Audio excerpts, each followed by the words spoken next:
I'm going to switch us on to live television here. And yeah, I need to push one more button to make things work.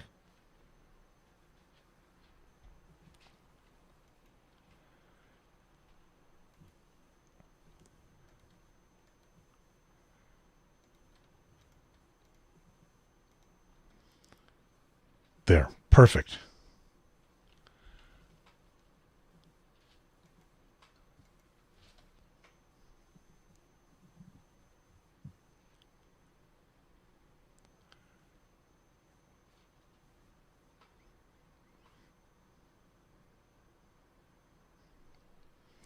Oh, I need to switch one more thing since there's just 3 of us here so far.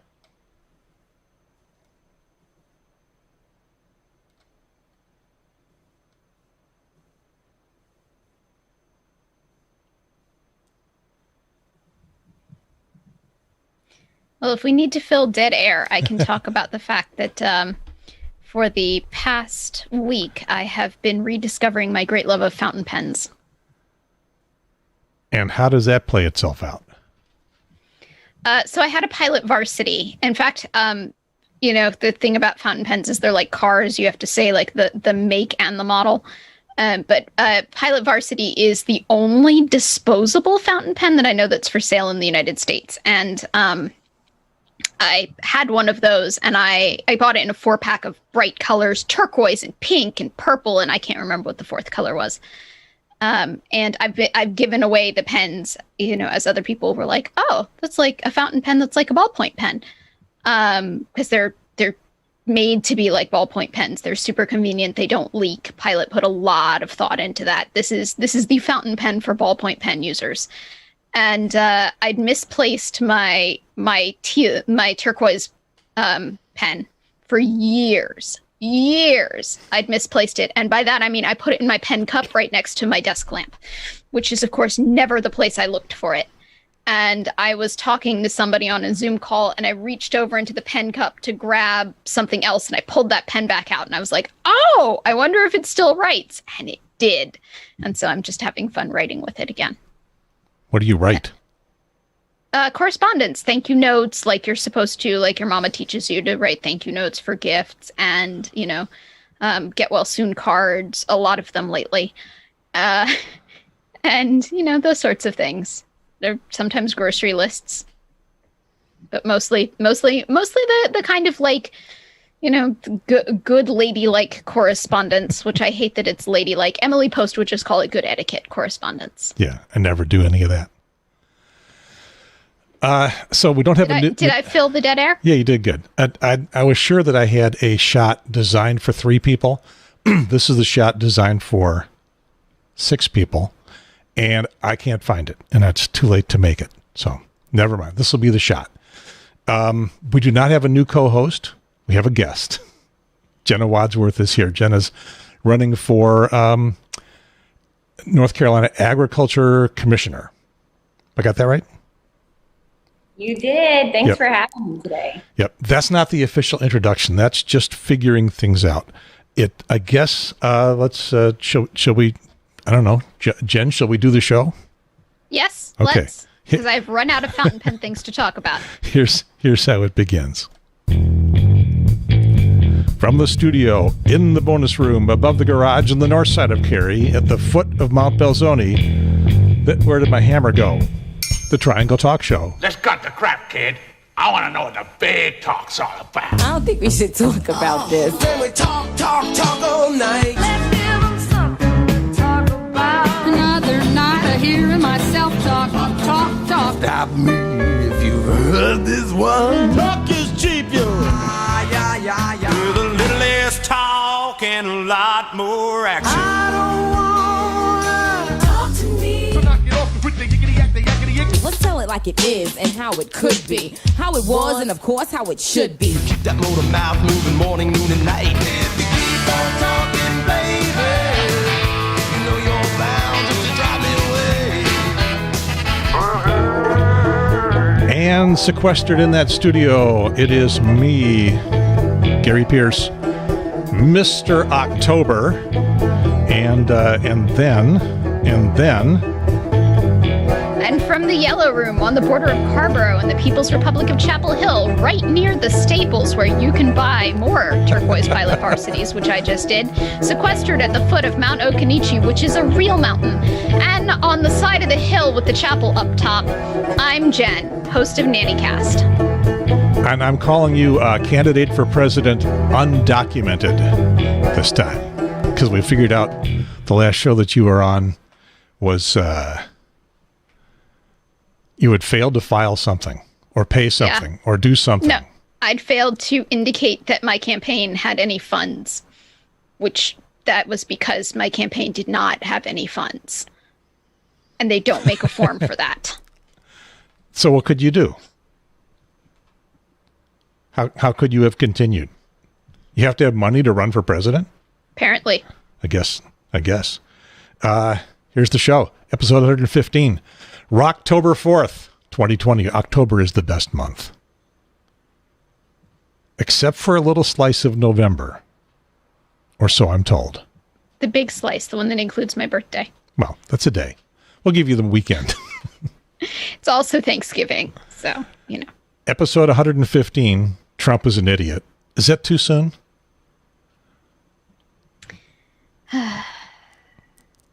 Also, can we add the fact that Tillis did the same thing?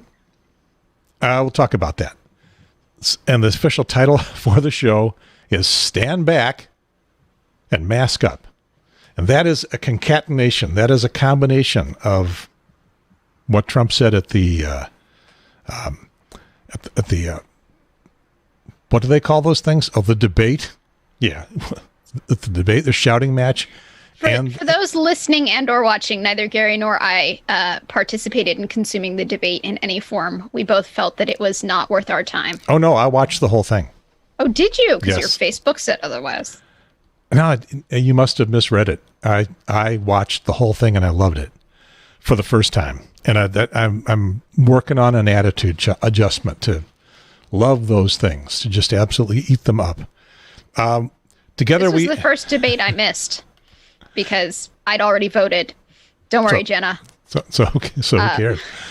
But yeah, I'd already voted, and because my mom made a good point. I said I was going to vote in person, but I work with children, and the only way to vote in person would be either before or after work, or bring the kids with me during work. And I am not comfortable with any of those options. Normally when I go during work and I bring the kids, it's a civics lesson for them. And also we're the only people in the place because nobody else goes to vote during work. But I'm not exposing them like that. And then that means I would go in the very, very, very crowded before or after work times. So you mailed it in. I dropped it off. Okay. And did you check? Did they verify that it's in yet? Did you do the ballot?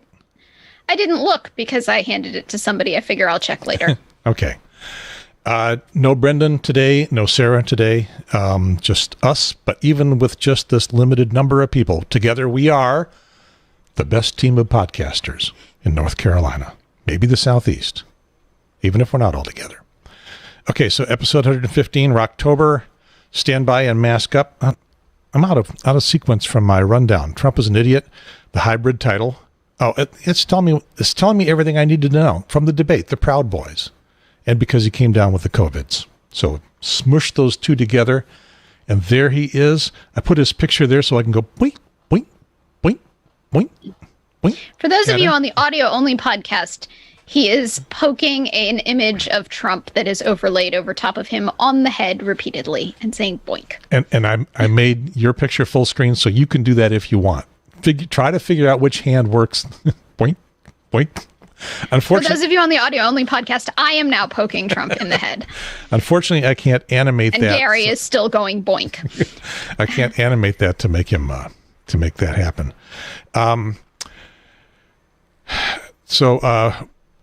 We were going to be talking about that for the whole episode, but now we've got a guest. We're also going to be talking about Cunningham's sexting, but we have a guest. And here is our guest, Jenna Wadsworth, candidate for North Carolina Commissioner of Agriculture. See, when I've looked at the stuff that I've got written down, it sounds like I know what I'm talking about. Currently vice chair of the Wake Soil and Water Conservation District Board of Supervisors. And let me go once again, put in a plug for Soil and Water's important office, y'all. Yeah. It really is. I appreciate the plug. And I need to put in your title here because I've got my little joke in there. There's Jenna Wadsworth, candidate for Ag Commissioner, dirty and wet and wake. And that's only to be fair because we had Jillian Riley on the show a couple of months ago. She is running for Soil and Ag in Durham, and the whole episode was called Dirty and Wet in Durham. So, dirty and wet and wake. Just to be fair. These are important positions. I mean, they're down ballot, but that makes them actually more immediately applicable to our lives. Yeah. So, Jen, welcome to the show. Now it's your chance to say hi. Again, hey y'all. Thanks for having me. My name is Jenna Wadsworth, and I'm the Democratic nominee for North Carolina Commissioner of Agriculture. And for those who may not realize it, agriculture is still our state's biggest and most important industry and brings in something like $92.7 billion annually to our state's economy and employs over 770,000 people. And I know sometimes that seems a bit unbelievable if you live in the Triangle and you're seeing all this development left and right. But there are still plenty of farmers in this state, over 46,000 farmers. And the primary responsibility for the commissioner, just to go ahead and get this out of the way, right, is to maintain and enhance the ability of agriculture, the ability of our farmers to produce an adequate supply of food and fiber for North Carolina.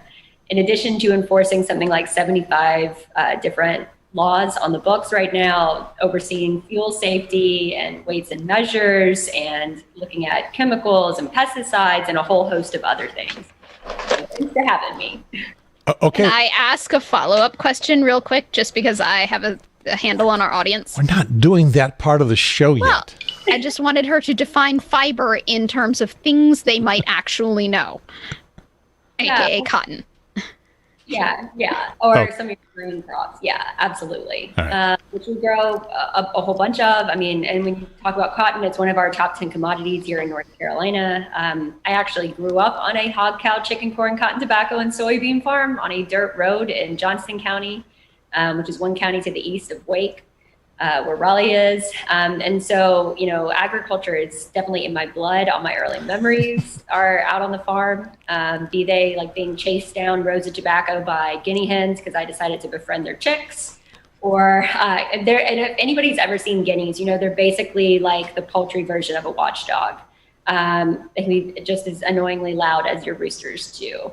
Or playing hide and seek in our grain silos or shelling snap peas on the back porch. So, and to this day, I still help manage operations at the farm and actively garden. And this is a part of who I am and big reason why I am running. Okay. And Jen is doing this on purpose because she knows that we're in the wrong part of the show. No, she knows our audience because she was our audience before she got pulled into the show. She knows that there's something else we're supposed to do right now, but I get to use my line on Jenna, stand back and stand by.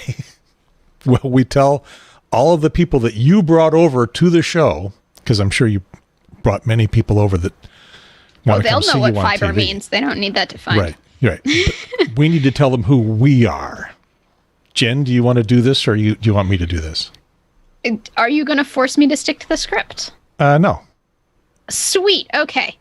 The Triangle Talk Show is a podcast. We also have a video version that you can find on YouTube, Facebook, or Twitter/Periscope, but we're really a podcast.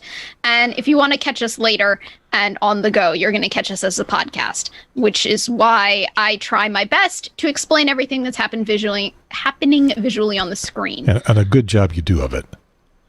We talk about anything we want to, which is mostly political. We aim for things that are of interest to people who live in the Triangle, which Gary has decided as a population we must be called triangularians, and he even has a gang sign for it. Sometimes things are local, sometimes things are broader. Almost all of us on the show are liberal, although where we fall on the authoritarian to libertarian scale, which is a different scale, is varied. Sarah is a registered libertarian. She brings poise. if not balance to the show. She's a liberal libertarian. She likes the phrase I made up for her, the Schrodinger's cat of politics. If you want to find us more, the way you found us right now is going to be the best way for you. However, Gary makes me tell you. Maybe there's a better way. Gary makes me tell you that the website is the Triangle Talk Show. It's just triangletalkshow.com. Our Facebook group can be found by searching for Triangle Talk Show. So can our YouTube channel. On Twitter and Periscope, though, that's where it's different. It is at Talk Triangle. Podcast-wise, we're everywhere. We're all the places. I'm not going to go into that list, and Gary's going to be very sad that I didn't. I discovered a new place. He wants you to like us, review us, hate us, review us, whatever it happens. Just review us. We don't care. I think that nobody reads the reviews of podcasts. I went and looked on my iTunes updated on Windows. On Windows, it's still iTunes for some reason. It updated. So as long as it was updating, I was going to go see what can I find myself. And I went and looked. We are not rated by anybody. Too few. If there's anybody there, it's too few to make a difference. So we're not rated by anybody. Nobody cares. Nobody likes us. Nobody loves us. I'm just going to go out into the soil and eat worms. And as a podcast, we seem to really specialize in bringing in people with agricultural connections to talk about running for office. And I love it. I just absolutely love it, because this is like the first time I ever didn't vote straight party was for an agriculture-based position. And my person got elected, and then they did a great job. So I just love it.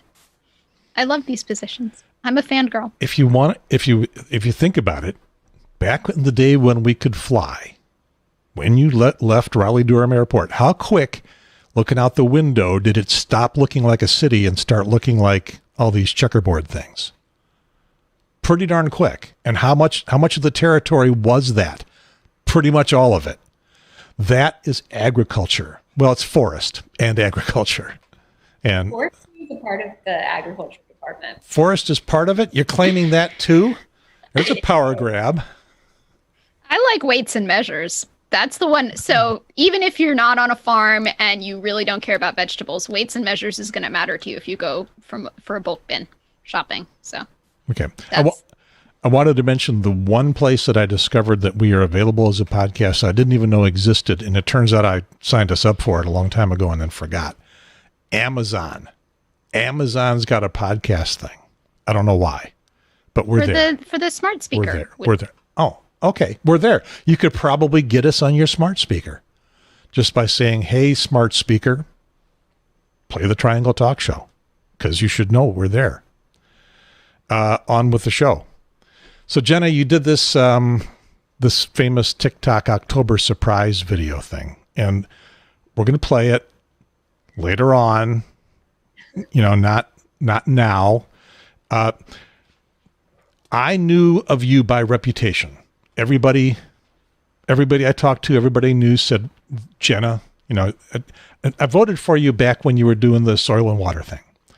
And so I was familiar with your name. And when we were talking to Jillian, I was talking about, well, is the Soil and Water Commission board thing, is that like a launching pad for bigger and better things? And, oh yeah, well, Jenna Wadsworth, she's launching a bigger and better thing from there.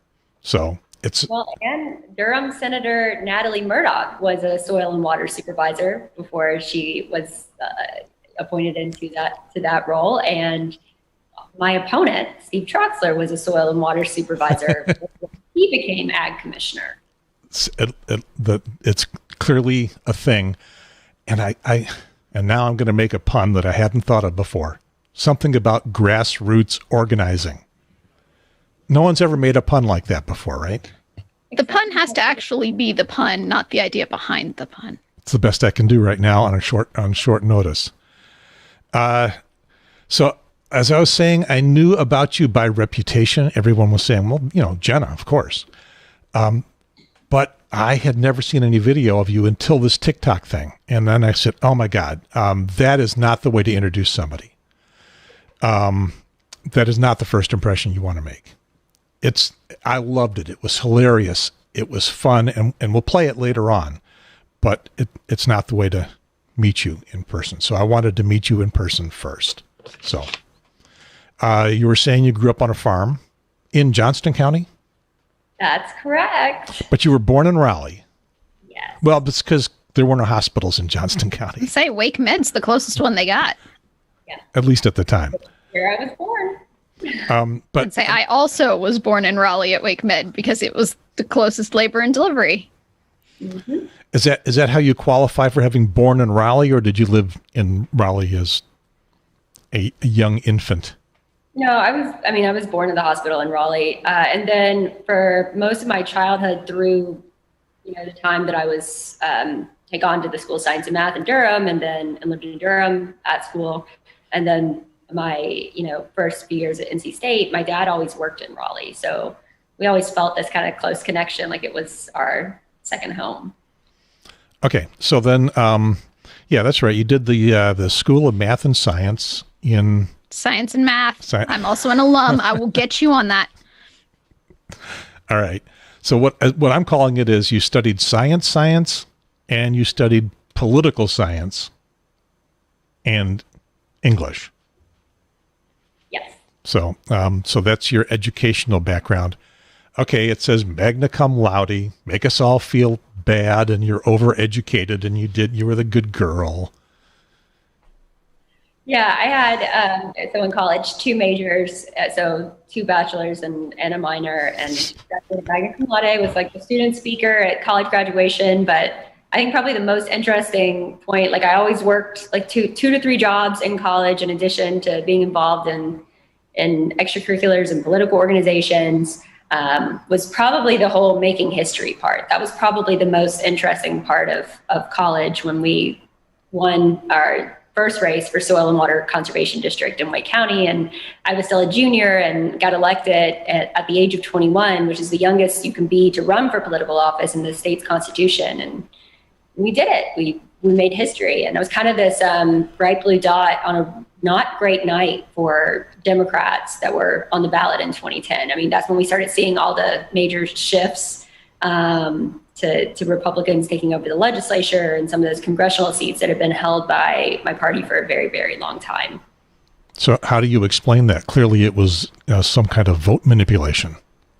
I like to think it was the result of really, really hard work. I mean, it's just like now with this campaign running statewide, no one will outwork me. Even if that means staying up until 3 a.m. to film a TikTok, which I know we'll get to. But I never stop working and talking to folks and meeting people and authentically being myself. And I think at the end of the day, that's what resonates with voters or people who meet me. So I was going to ask how you got into the soil and water thing. And what I didn't know was you were still in school. I guess it makes sense if you were just 21. Yeah. So like I said, I was a junior. Actually, I had some phenomenal mentors. 2 Black women from Durham, Danielle Adams, who is still sitting on their soil and water board to this day. And then her mother, Stella Adams, who was actually the first Black woman ever elected to soil and water anywhere in the state. They both mentored me and supported me, encouraged me to run. And they actually were the first 2 people to encourage me to run for Commissioner of Agriculture. Okay, so that's how you aimed for that office. You had the background. You knew people. Well, I mean, I had the background. I mean, I've been doing this work for 10 years here in Wake County, representing 1.2 million people. And despite intense developmental pressures, like we alluded to earlier, there's still roughly the same number of farmers in this county today that there were when I first took office. And I credit that to a lot of the good work that we did to get, the first ever conservation easement, to, allow farmers the resources necessary to install BMPs, best management practices that allowed them to prioritize conservation while remaining economically viable, and co-authoring the county's agricultural economic development plan that gave farmers a viable pathway to market so they could continue doing what they love to do, which is farm. So on top of all of that, being a small farmer and producer myself, like I looked around and I, could read the tea leaves. I mean, it's harder now for most farmers in the state than what it was 15 years ago when my opponent first took office, especially if you're a small farmer and you're not one of those big corporate entities that are funding his campaign.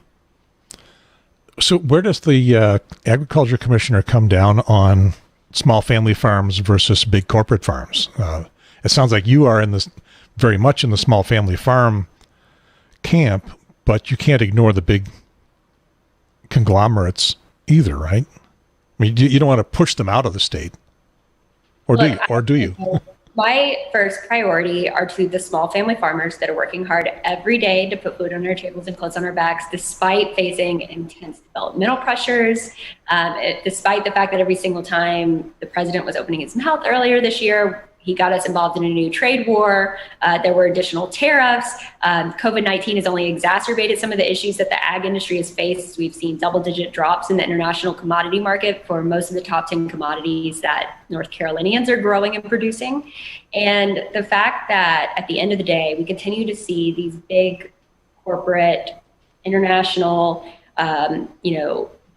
big agribusiness industries being the ones who profit, who do so without bothering to care about violating certain labor or environmental abuses, and who have made it harder and harder for our small farmers to remain independently viable without having to ink a contract with these guys, because they can't compete economically with someone who is cutting corners or is cutting costs. I'm there to be able to support farmers and give them viable economic opportunities to be successful, to address food insecurity in North Carolina, which is a huge problem, and I don't think we talk about it enough. And that's another problem that has just been exacerbated by the COVID-19 pandemic. I mean, look, the food system's broken. I think if there's nothing else that we take away from that today, that's something that we should definitely be talking about. We should be talking about it more. In this country, we've become accustomed to cheap, quick, and easy when it comes to our food. We don't know how much we should actually be paying for a gallon of milk or a dozen eggs or a loaf of bread. I mean, in fairness, it would be hard to ask most Americans to shell out a couple extra dollars for those pantry staples, especially if they were produced locally in a more sustainable and ethical way that prioritized labor or animal health and welfare, because honestly, American wages have largely been stagnant since the 70s, which is also why I'm in support of a living wage instead of just a minimum wage, because I see that all the dots should be connected. Y'all saw that there were large-scale disruptions in the meat supply early on in the pandemic.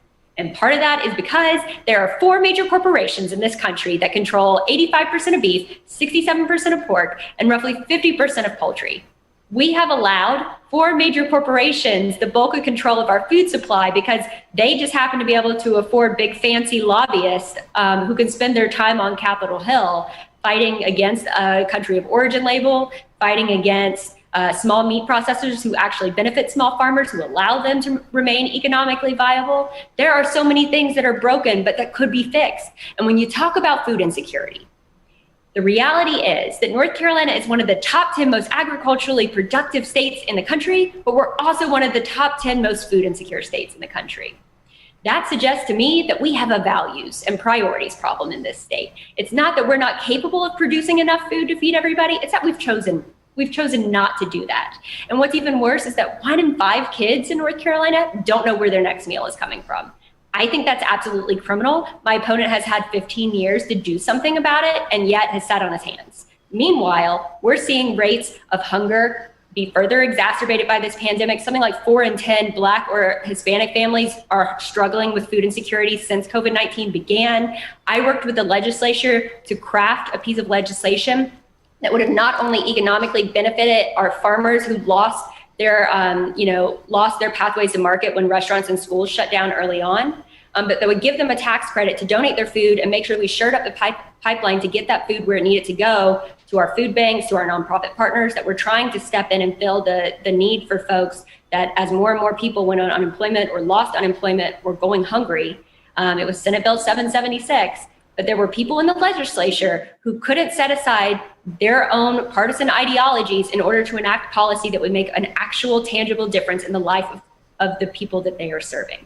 And so if you're asking me why I'm running, it's because I'm seeing injustices left and right. I'm seeing a lack of opportunities for our farmers. I'm seeing someone sitting in what is one of the most important offices in this state, one of the most important offices that often gets overlooked, but who won't even recognize that climate change is indeed real, despite the fact that it's one of the root causes of so many of the issues that our farmers are facing throughout this state. And the reality is that storms are going to grow more intense and more frequent over the coming years. And my opponent, who's been there again 15 years, hails himself as a hero for getting Democrats and Republicans in the legislature to agree to cut relief checks after the last few major storm events. And yes, those farmers needed that money, but they needed that money because the current commissioner was derelict in his duty to mitigate environmental damage moving forward and to shore up that consumers had access to a supply of food and fiber for the future, which means he's also derelict in his principal responsibility to North Carolinians. And I happen to think that writing a relief check can't be our only solution to dealing with natural disasters. So I'm running because so much is broken, but it doesn't have to be. Take a breath. No, I'm excited. I am excited because there is the opportunity to do so much more for people who have been forgotten or voiceless for so long. You should have been in the debate against Trump.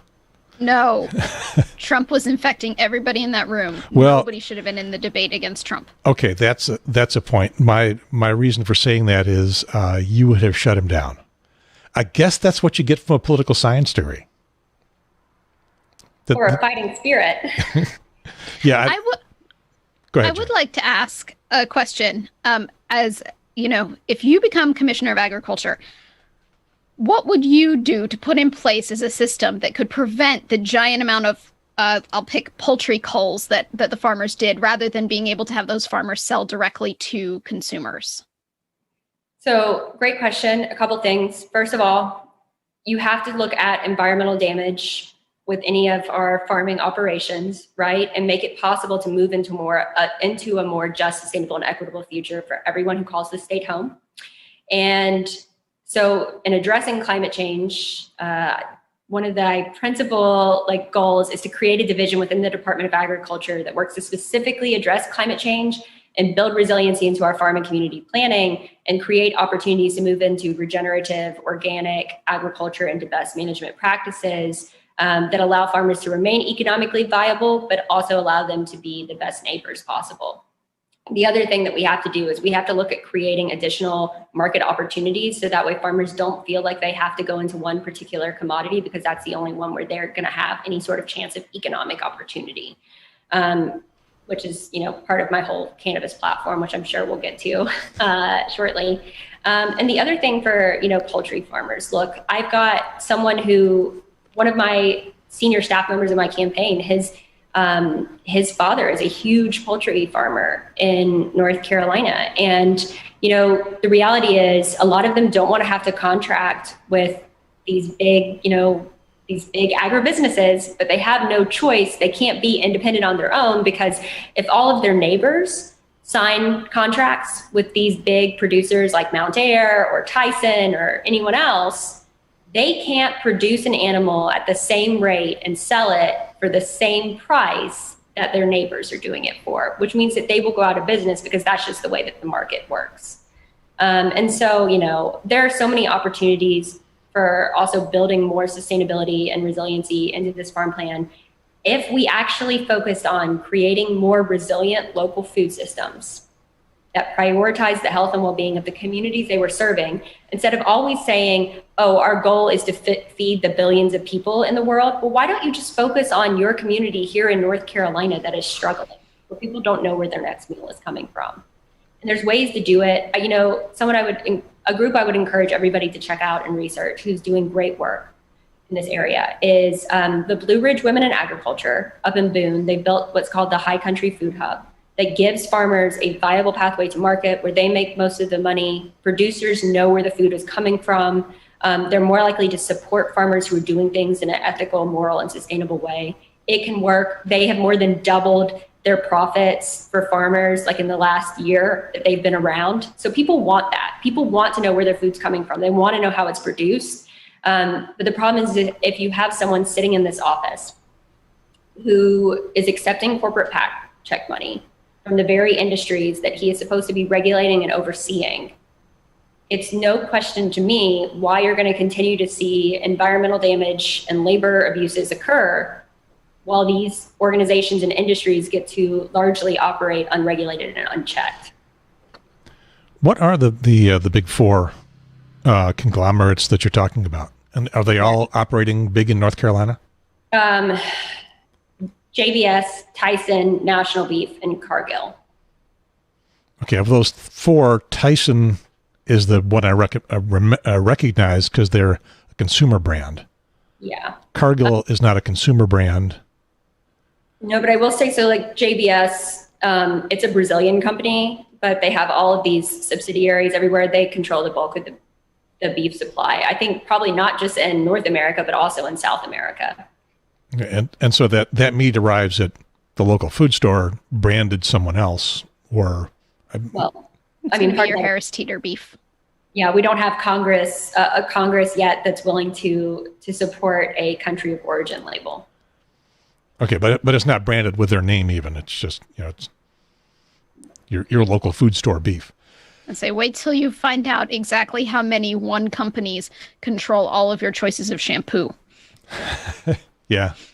Yeah, they like to diversify their branding, but it's Well, I mean, you just raised a really great point, Jen. One of the biggest issues facing the agricultural industry, and one of the most troubling things for consumers that most consumers may not even realize yet, one of the biggest problems is consolidation, especially in the agricultural industry. Like the fact that so few companies control every decision that you get to make about what you think you are purchasing, right? Like they have already decided who ends up on what grocery store shelves. And so, consumers have less choices than what they think they do. Because a lot of times, like all of these beef products, they may run under several different brands, but they're all from the same major company and corporation. If you don't want like one of their brands, they want to put another brand out there so they still capture your money. Absolutely.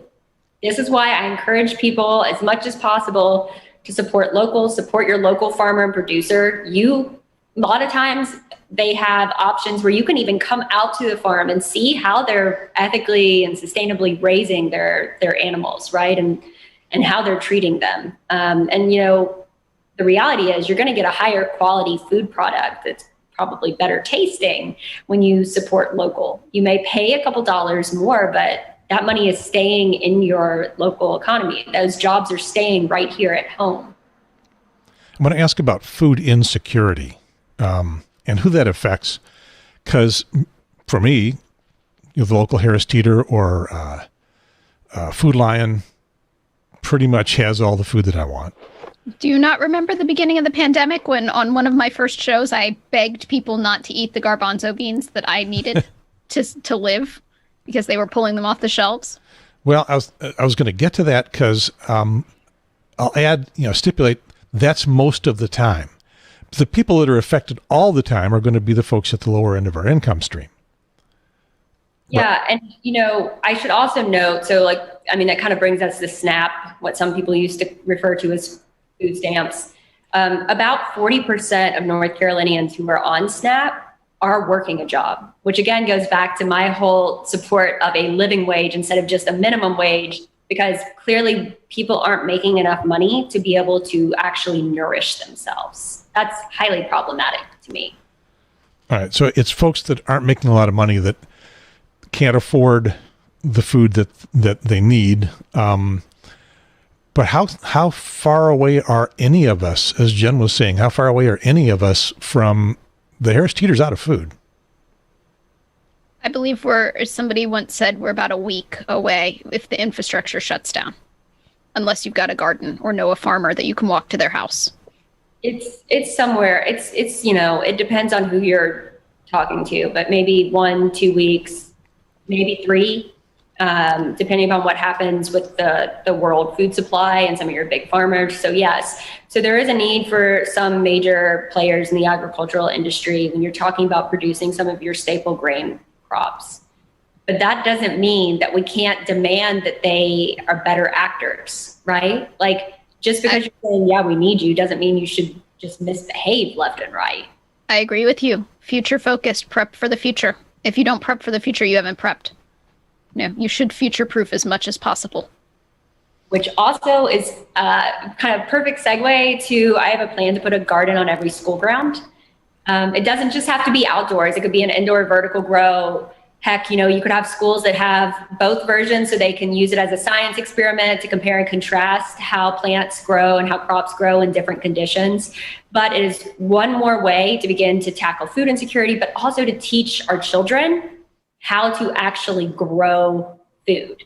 And I think that's something that we have overlooked and have done away with for a very long time. I mean, look, the fact that agriculture is considered a technical education skill, a lot of times if children are smart enough to go to college, we go out and say, oh, well, then you're not going to be in like FFA or 4-H, or you shouldn't focus on, agricultural technical skills, which I think is wrong. Don't you want like the best and the brightest wanting to help figure out how we're going to feed everybody and do so in a sustainable way as the world continues to change, as we continue to suffer the effects of climate change? Jen, did the School of, let me get this right, Math and Science? Have I got Science the and right? Math, Science S&M.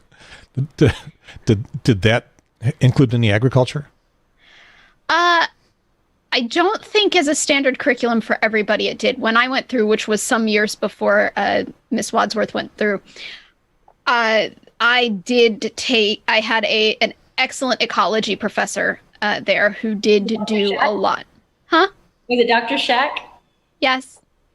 Who did a lot of work with us about growing, soil conditions. It got my great love of water chemistry going, which is what I went to college for. I became a water quality chemist because I learned that the components of water had such a great difference on how a plant will grow, what they will produce, all of that. And this.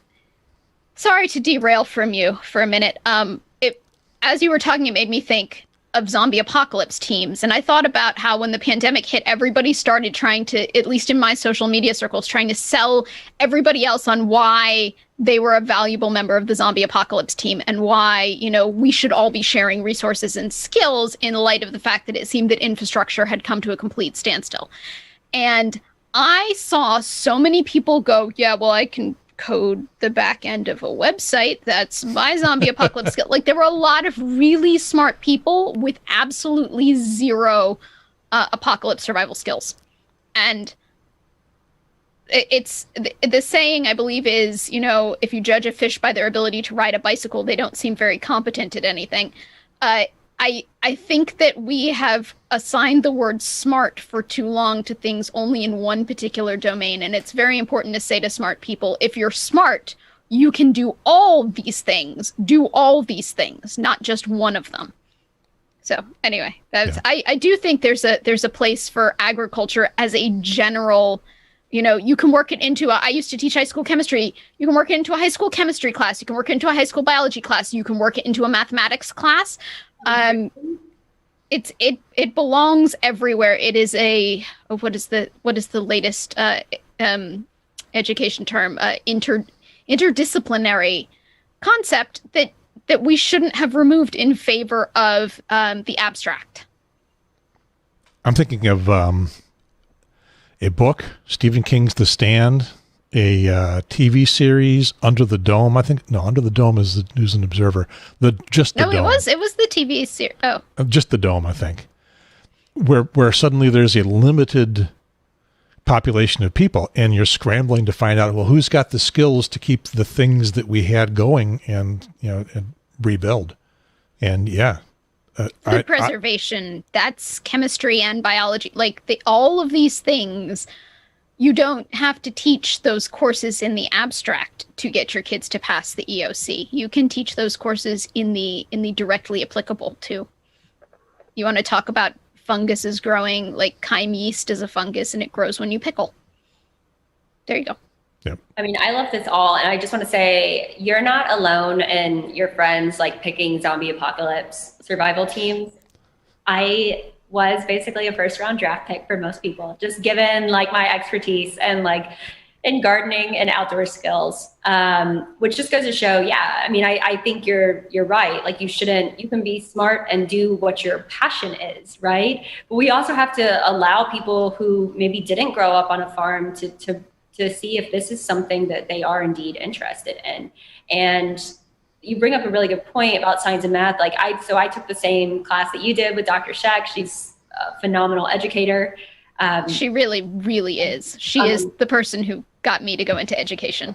amazing. And so, I actually took several classes with her. And so shout out to Dr. Shag if she's listening, and just science and math in general. But, we're opening a Western campus. I mean, at least after this pandemic. Hypothetically. I sit on one of the board of directors for the Alumni Association for the North Carolina School of Science and Math. And so, because I always believe in giving back, right? I mean, you probably feel the same way that I do. Science and math gave you so much. And I learned so much more about myself and what it is to be someone who loves learning, because they didn't just teach there. They taught us how to really learn and to be ourselves and to be authentic in that experience, and to always keep striving for better, to accept the greater challenge. Yeah. So there's your plug, listening audience, for why you should send your child to science and math if they qualify. Accept the greater challenge it's their motto, and it is my life mission. Don't shirk the greater challenge. Absolutely. I was going to say, so something really important to me when we were talking about the Western campus, especially because it's going to be up in Western North Carolina, I was like, you have so many amazing natural resources available to you. There should be an agricultural component and a conservation component to the main curriculum at the school. Why not take advantage of this amazing, beautiful space that you have available to you? Because again, I think that we should be encouraging the best and the brightest to help us figure out these very real problems that we're going to be facing in society in the coming years. How much power does the Commissioner of Agriculture have to get to the point that you want the state to get to? So, very political question. This is the biggest, industry economic impact in North Carolina. Like I said, $92.7 billion annually comes into the state's economy because of agriculture. You're employing over 770,000 people throughout the state. The actual department itself has something like 2,000 employees located in 99 out of our 100 counties. You oversee a significant number of industries. We didn't even talk about fuel safety. I mean, you've also got the state fairs, and you've got the state farmers markets, talking about animal agriculture and welfare, and a whole host of other things. The thing is, for instance, the current commissioner gets me a lot because he's not in support of the legalization of cannabis, which I am. This is a great example because he's like, but it's a legislative issue. Well, literally, if you look at the North Carolina Department of Agriculture's website and you look at all of the responsibilities, and after it goes through all of that, and then it says, plus, you're responsible for working with the legislature in order to enact pieces of legislation that would be beneficial to the agricultural industry as a whole. And, my point is, well, yes, then we absolutely do have the ability to enact legislation like cannabis legalization that can make a huge economic difference for our farmers. You have that power. You also have the ability to call a press conference whenever you think that there's an issue that's newsworthy. You have the ability to submit op-eds that were more likely to be published than if you're just, a member of John Q. Public, right? You have a platform. And I am someone who believes that when you have a platform, when you have a space where you have power in that way, not only to use it responsibly, but also to remember that you have the opportunity to speak up for so many other people who don't have access to that platform, who get overlooked time and time again. I mean, we all know, the old saying, if you don't have a seat at the table, you're probably on the menu. And I think that's happening. Look, that's definitely what's happening with Black farmers in North Carolina right now, especially under the tenure of my opponent, which is a whole other rabbit hole. But I do just want to say, look, Black lives matter, Black farmers matter, absolutely, and without any caveats. The reality is that Black farmers in particular own 1/10 of the land now that they did a century ago. And out of something like 46,000 farmers in North Carolina, only roughly 2,000 here are Black. And in the whole country, now only 1.5% of farmers and producers are Black. And that's because of a long, dirty, discriminatory history on behalf of the U.S. Department of Agriculture, the Farm Service Agency, FSA, who's responsible for lending, and the North Carolina Department of Agriculture. Look at the Pickford lawsuits, where Black producers and farmers, time and time again, were either subjected to discriminatory lending practices, or were just straight up denied access to loans and opportunities to be successful, denied access to resources and grant opportunities in order to succeed. I say over and over again, I mean, let's give these small business owners access to the economic opportunities to be successful, right, and to contribute to their local economies. And, you know, I've seen a lot of these Black farmers markets popping up this summer. I'm sure y'all have too. I've been really excited to watch the community galvanize around these events and support Black farmers and Black producers in our state. But from the Black farmers that I've been talking to since day one, by the way, because I believe in having a diverse and representative cabinet and a group of stakeholders together helping me run this campaign, because Black farmers know best what issues Black farmers are facing. Black farmers also know best how we go about solving and addressing some of those issues, because they're facing them every single day. And I believe in relying upon lived experience. You know, no matter what I do, no matter with my, you know, coexisting identities, I will never know what it is like to be a Black person or to be a Black farmer who faces that discrimination and has to struggle every day because they're not receiving access to the resources that they should from the State Department of Agriculture.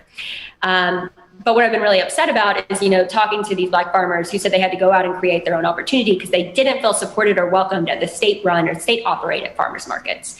And it's not just that. Time and time again, I've been hearing about how women, LGBTQ folks, and Black folks often aren't promoted within the North County Department of Agriculture or listened to at the same rate as other folks, even if they may be more experienced. And I'll just say, I am someone who firmly believes that you cannot effectively govern or lead from within an echo chamber surrounded by people whose experiences mirror those of your own. Representation matters. There is no debate between you and Troxler, is there? I mean, no formal televised. No. There really should be. I would say at this point, do we want that? Because I'm keeping tabs on how many of the Republican candidates are announcing they have COVID days after they have a debate. And I'm thinking it's a pattern. Yeah, what I would encourage folks to go do, because I mean, so there was a group of farmers market managers and small farmers in the Piedmont and the Charlotte-Mecklenburg area that wanted to organize a debate between us. They reached out to both parties. They reached out to both campaigns. We were ready to do it. We were on board. Never got a response back from Commissioner Troxler's team. I mean, it could be done safely. It could be done on Zoom or, you know, an online thing. They might have to cut your mic off. I'm not sure. Well, you know, what I would say is if people really want to compare and contrast us, there's a couple easy ways to do it besides for just any of the online events or forums or, you know, anything that I have done and been outspoken about. There's also UNC TV did televised interviews that are about 12 minutes long for each of us, back and forth, asking us about the big issues. You'll particularly enjoy my opponent's response about climate change, in which he refers to the fact that the dinosaurs and big animals are gone. So something must have happened, but we don't know what caused it and what direction it's moving in, like as if cardinal directions can be used. For those of you who did not do advanced science at any point, we absolutely know what wiped out the dinosaurs. We know when it happened, and we even know the physics of how to answer all of those. But if, you know, but if this happened, then how did that happen all the way over there? We've got it. We got the answers. We can give them to you. We just, your school teachers just didn't, because they didn't think that you had a brain that could handle that. Something about a meteor, I think, right? But meteor hit around the Yucatan Peninsula, but it kicked up a bunch of dust, and the dust coming back down in the atmosphere heated up the atmosphere, and that's why there's a carbon layer found everywhere, because the Earth turned into a little oven, and everywhere on Earth got blasted. Maybe you should reach out to my opponent. Maybe he'll listen to you on this topic. I'm saying that's the answer. We know it. We as the body of scientific knowledge know it. The problem is we have not communicated that, but that doesn't mean it doesn't exist as a thing that we know. I think we should let him just stew in his ignorance. Well, I mean, just like, look, like when part of the West Coast was on fire, the president went out there and stood with flames behind him, and he straight up denied that climate change was indeed real. I mean, we are literally, 2020 is an election where we decide whether or not facts and science matter. So I just want to say, Troxler has always amused me in that he keeps coming out and saying that he's fighting for farmers against injustice. Bro, you are the injustice. You've been in power for over a decade. Like, at this point, who are you fighting? You're the choices that are hurting people. Yeah, small farmers are going bankrupt at record rates in the Southeast United States. As a result of that, they're committing suicide at high rates. I think that it is a crisis in the agricultural industry that the people who have the institutional knowledge to produce our food feel hopeless and helpless, and they're ending their life. And I think that the leader of our state's biggest industry should be screaming from the rooftops and doing everything they can to meaningfully enact real sort of change to address this crisis, including talking about rural healthcare, fighting for, and even though, the person in this office can't do that, they can absolutely be a vocal advocate and proponent for expanding Medicaid and also destigmatizing mental health counseling and treatment in rural areas where our farmers disproportionately live. There's not just that. I mean, farmers have lack of new market opportunities. He thinks the most exciting crop right now is stevia. Is that a crop? You just have to let that. It's the sweetener that's not sugar. Yeah. It's as exciting as, whether you care about what's in your cup of coffee. That's about as exciting as it goes. Yeah. So balance that against marijuana and hemp. Yeah. I mean, take THC out of it. The rest of the cannabis plant alone is a game changer. Yeah, most people don't even realize, like, Henry Ford was using hemp to build automobiles.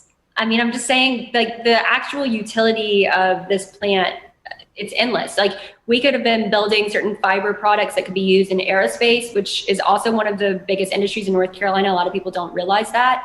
We could be using it to further, expand our textile industry again, because it could be used in everything from jeans to other clothing. There's so many potential uses. It could be used as a replacement for plastic. But, if you don't have somebody with the vision to do that, or to connect the dots and create market opportunities for farmers who want to go into these new exciting crops and commodities, then nothing's ever going to change. We get evangelists for all kinds of wacky things. Initially, looking at the evangelists for hemp, it sounds like they're in that wacky category, but I'm hearing so much more about it. Historically, we produced hemp. North Carolina produced hemp. It was a major component of our economy, and we have cut off our nose to spite our face by removing that component of our economy. We have great soil. Sorry, I'm taking your stump speech. But we've got great soil for it.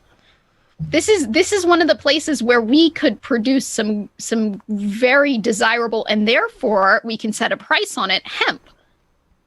Why are we hamstringing ourselves because we're afraid of one little intoxicant in it? There are so many intoxicants in this world. I mean, if we're going to go out and wage war on intoxicants, I can make you a list of things that are way more dangerous than THC. Cigarettes? Yeah, but you also don't mind the THC version of marijuana. You think that should be a crop legal in North Carolina as well, I think. Tax it? Because listen, people use it. We're not taxing it, so we're leaving money on the table. I'm a big get that money off the, don't leave money on the table. Yeah, and we're putting people in jail who don't need to be in jail. That's spending our tax money. So not only are we leaving money on the table, but we are paying to leave money on the table. Yeah. How does that make sense? Even to conservatives, I argue, this is the point that I make to them. I'm like, aren't you guys the, don't spend money we don't need to spend folks? What? Well, for me, look, so I talk about cannabis pretty regularly. It's been one of my top platform issues since day one. It kind of slays me that I am one of the only statewide candidates who is talking about the opportunities inherent in the legalization of cannabis, which, just to be very clear, I'm in support of both medicinally and recreationally.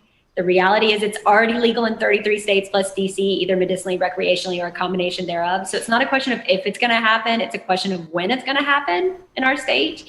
I think it's really naive of the current commissioner to just act like this is just going to fall in the legislature without doing any of the work that it would take, so that way our farmers actually benefit from it.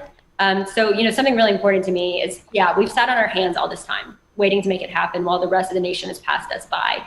But what we can do is we can look at what went well and what's been done poorly in other states and use that to create a just and equitable industry that actually works for people who call North Carolina home.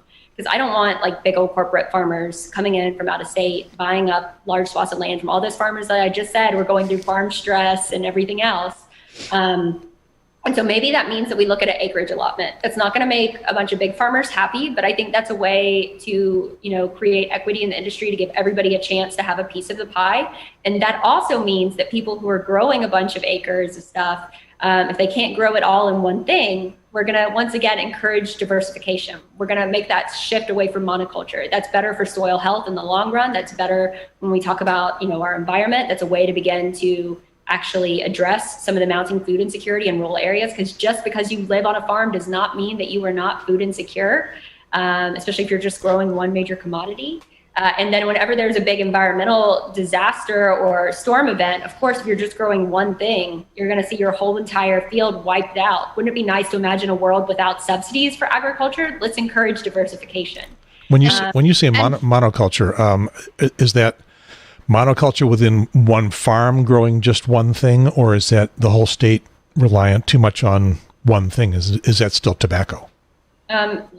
Look, a lot of farmers, especially down east, you see one thing, whether it's hogs or it's cotton, poultry or cotton or tobacco. And that's just not great for soil health either. You lose a significant amount of nutrient as you do that too, especially if you're not engaging in no-till, if you're not putting in a cover crop in the off season that will build that soil matter back up, if you're not engaging in regenerative practices. These are all things, again, that I would love to do through my division that works to specifically address climate change and mitigate the effects of natural disasters in the future. Sorry, go ahead. I was going to help our audience parse what you're saying by giving them an imagine. Audience, I want you to imagine that you are in your house. We're going to make you be a monocrop farmer, but I'm going to give it to you in a way that you understand, especially the food insecurity part. Your monocrop is strawberries. Your refrigerator is chock full of strawberries. You have more strawberries than you know what to do with. You're lucky. There hasn't been a storm. You've got all of those strawberries. At what point do you think that you might suddenly discover that you're malnourished because you need something to eat in your life other than strawberries? Okay, that is the end of my example, but that's the example that or take that example further. Then say there is a bad storm. Now you have no strawberries and nothing else in your fridge. Yeah, or good luck. Your entire crop, right? And maybe if you had been growing a mix of different crops, some of which had been more drought resistant or flood tolerant, you wouldn't be without any income and having to hope that members of Congress could agree to cut you a relief check. And for those farmers whose monocrops are cotton, you don't have any food in your fridge because what you're growing are shoes. Your fridge is full of shoes. Like, good luck eating that. This is why you can be food insecure even if you live on a farm that grows food crops, because you need more than just the one food crop you're growing in order to have a balanced diet. And as I like to say to young kids, in order to have grow food, not just sweet sometimes food. Statewide, are we diverse enough agriculturally, or are we dependent on too few things? Not one thing, but too few. So I will say we are one of the most diverse states as far as the things that we grow. But again, you still have these top 10 commodities, right? A lot of times animal ag and then tobacco and cotton or like feed corn that's used to feed animals, right? For our animal ag industry. And so, I think that we should encourage more diversification across the state, but a lot of farmers are scared to do that because, obviously if you grow one thing, you can do it cheaper, right? Because you've controlled all the inputs, right? You know what the outputs are going to be, but moving, I think, towards a more local resilient food system. We've got a lot of groundwork to lay to be able to change people's way of thinking. But again, I think COVID-19 has really shown a spotlight on how broken our current food system is and how broken the way that we're doing things right now is. It's not sustainable for the future. So that's one of the reasons why people do monoculture, is because they can make some efficiency of scale doing just one thing. Right. But that's not a long-term smart thing to do. It's efficient. I mean, imagine if everything that you're growing, you've got to switch tractors, or you've got to have manual labor for some things, or some things need a different amount of water or different amount of, pesticide application, different fertilizers, different whatever. I mean, different amount of irrigating. That requires more thinking. What? I'm sorry. It requires more thinking. If you grow one thing, you only have to think about one thing. If you grow two things, that's 2 times the amount of thinking you have to do. If you grow 3 things, now you're 150% of the thinking. At what point do you go, my brain is full? Oh, there's probably some overlap in how the, Yeah, it's exhausting. I mean, look, so in my garden, which for people like to say I'm not a real farmer, I guess they don't realize that we have over 80 something acres of farmland and forestry. But, I garden 4 to 10 acres every season. And, this past season alone, I planted over 45 rows, most of them 50 linear feet or longer. And I did over 35 different varieties of crops. It was exhausting. And, the reality is all of them needed something different, right? Some of them needed more phosphorus in the soil. Some of them couldn't be located next to each other, like cucumbers and tomatoes can't be planted next to each other. Squash and zucchini can't be planted next to each other because they'll create like a hybrid. You had to think about where I was putting bushy plants versus ones with crawler vines, right? It is a lot of work. You should have seen the planning that went into it and just these pages and pages of like actual diagrams that I put for who would leach what nutrients away from what else. It is scientific. But again, wouldn't it be cool if we were teaching our children how to do all this stuff early on? So it wasn't something that was just unheard of. We've got to change the way that we think about agriculture and where our food comes from. And I'm going to jump in with a patriarchal point. Traditionally, mixed produce gardens have been women's work. So I don't want to hear any big old tough men who think that they are somehow better than women tell me that they can't grow more than one crop when women done been doing it for decades. For centuries. So, so who knew squash and zucchini would be like getting it on together when they shouldn't be? Oh, and melons too. There's much to learn.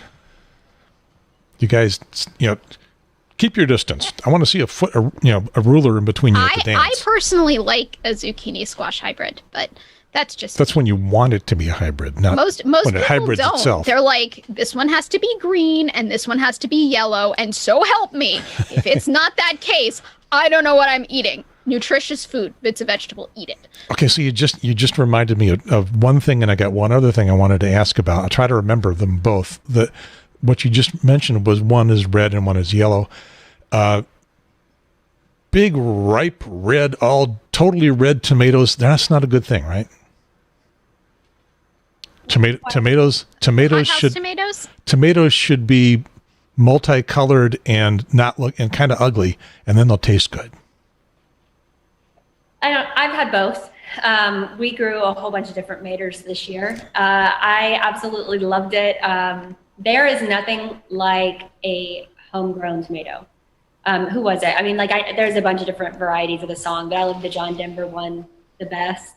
Only 2 things that money can't buy, and that's true love and homegrown tomatoes.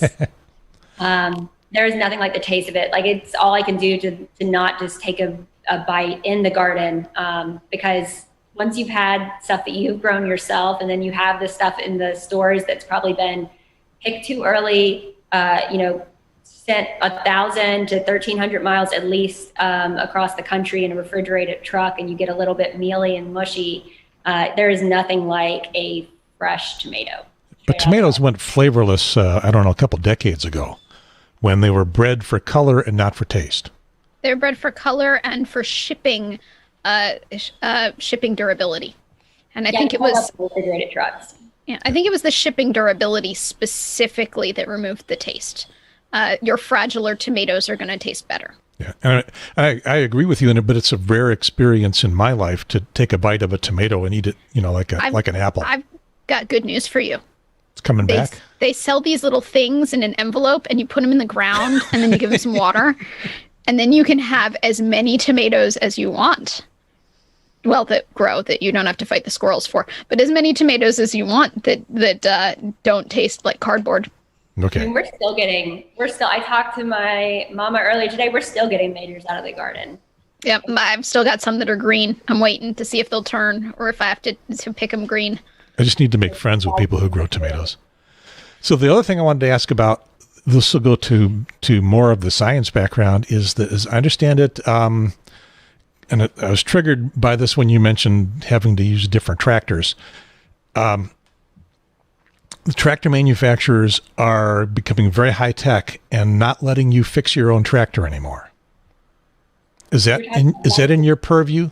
Yeah, so right to repair laws. That's what you're kind of referring to. Absolutely. And the tech industry has seen that for years, right? I mean, let's kind of break it down in a really simplistic way. It's like, say you bought a cell phone or a laptop from one of the big tech companies, and then something goes wrong, but if you get it fixed by someone who isn't the original manufacturer, and you have some other tech put in that was maybe cheaper, more affordable for you, then they could essentially shut down your ability to use your phone or your laptop, right?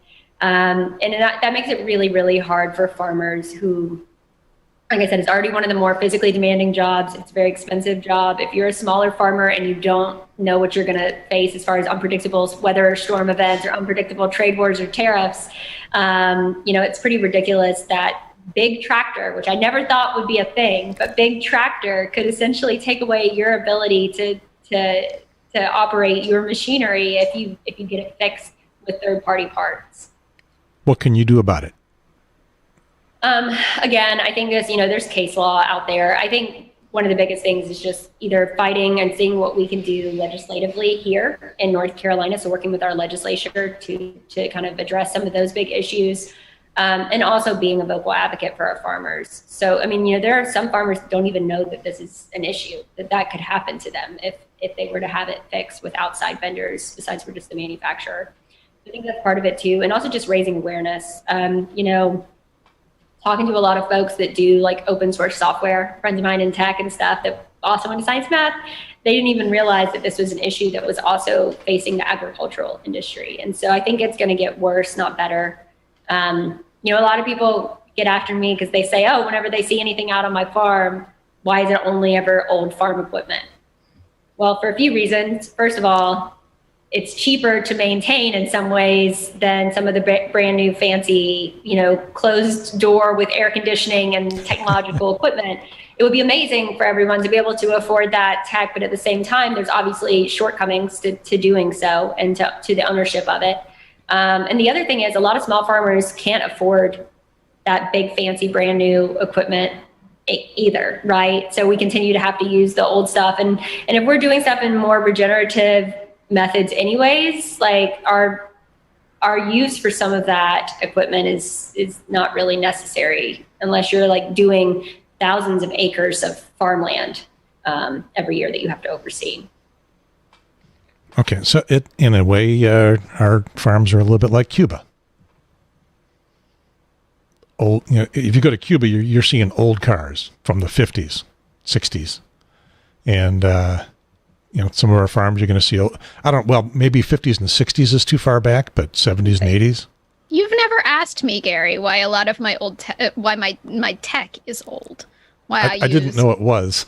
Oh yeah, I have an old cell phone. I use a relatively old laptop because of those right to repair laws in those situations. I know how to repair and maintain my own equipment, and I don't want something where I'm locked into a proprietary cycle and I could lose use of it because the manufacturer heard that I changed the screen on the cell phone myself, because they actually still have a connection with my technology from there, even though it's in my house and in my possession, that they can shut it down. I have old tech because I want to be the owner of my tech, not a licensee who gets to have the tech, but the actual owner. Yeah. Of my possessions. In a way, I guess that's why I'm a Windows and Android guy, not Apple. That's part of the reason. But yeah, I've seen that with farmers as well. They do tend to have the farmers I know in my extended family and around me do tend to have the older tractors because of the same reasons. They might not have air conditioning. They might have to clip a fan on in the summer, but they can go and fix it. And if they need to machine a part, then the person down the street who's got a machine shop can machine a part for them. And they don't ever have to worry about not having access to that tractor just because Big Tractor, as you put it, shut it down because they got word that they were putting unauthorized parts in. Yeah, they own their tractors. I like to say my tractors are open air. I love them. They work, they get the job done.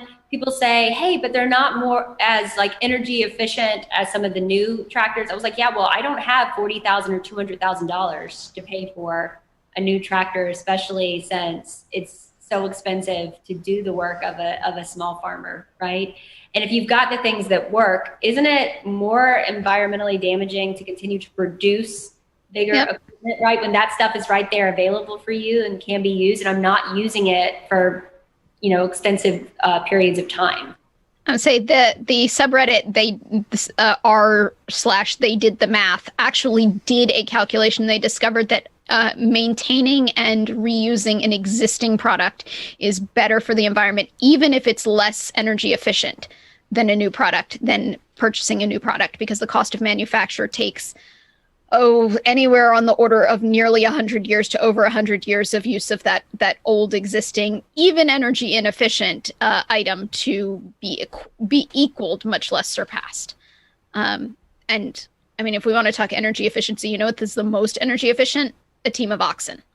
But it's not very time efficient, but it's your most energy efficient. So, it's... Oh, Gary found his layout. For those of you on the audio only podcast, it doesnn't matter to you at all. The show is almost over. On the video podcast, yes, Gary found his 3-person layout. He was very excited about. But yeah, that's, people throw in the energy efficiency game, and it's very easy to debunk because that is an empirical question and it has been empirically studied. Yeah, well, think about not just the actual parts, manufacture the parts themselves, but also the shipping of the equipment to get it where it needs to go. So, I love our old tractors. They're also a lot of fun to drive and to use. And yeah, it's a labor of love, but I'm happy to use them. I understand why there are a bunch of farmers across North Carolina, especially small farmers, that continue to use them as well. How far away are we from super automated farms? Is it only going to be the big conglomerates, or can small farmers take advantage of things like a GPS-enabled tractor that can go work all night? I mean, there are a number of farmers that already have that. I think part of it is, and again, I talk about this a lot too when I talk about bridging the urban-rural divide in this state and creating equity and opportunities for success, includes looking at making meaningful investments in rural broadband access. Because if you don't have the access to technology to compete in the statewide or global marketplace, you're going to get left behind. And there are so many farmers in North Carolina, especially Eastern North Carolina, that still don't have access to Wi-Fi or don't even have internet at their house, right? They have to go down to go visit a neighbor 2 miles away, because that's a neighbor, by the way, when you live in the country, in order to even access internet. And so it's hard for them to imagine hooking a tablet up to their irrigators or their sprayers, or having GPS based on, on their tractors, or using drones where they can look at their whole field at one time, until we actually make the necessary investments in infrastructure in the state. Ms. Wadsworth, would you mind telling our triangle-based, mostly tech bro listening audience what tractors are for? I believe they're probably coming at it from the position of Old MacDonald had a farm, and there's a tractor on the farm because that's what Old MacDonald is sitting in. But what's it for? What do farmers use tractors for? A whole host of things. You can use it for things as simple as raking a field, to plowing a field, to running rows on a field, to going through and kind of actually controlling and turning over the soil, to actually kind of exposing your potatoes. Like if you've grown potatoes or sweet potatoes or anything, I mean, there's a whole host of things you can do with a tractor. And I guess I probably should have led off with that. Sorry. That's just, I guess it's just common knowledge for me, since I've been on a tractor since I was a little kid. Everything we're experts at it is sort of like table stakes, and we forget to explain them at the beginning of a show. But actually, Jen was just testing your actual knowledge to find out if you really were a farmer. Sure, we'll go with that. Yeah. Well, I thought it would be helpful to those who have lived in suburban or urban environments and gone into white collar careers where their intelligence and their knowledge is the only thing that they've needed to do. Maybe they need to know what's at stake here.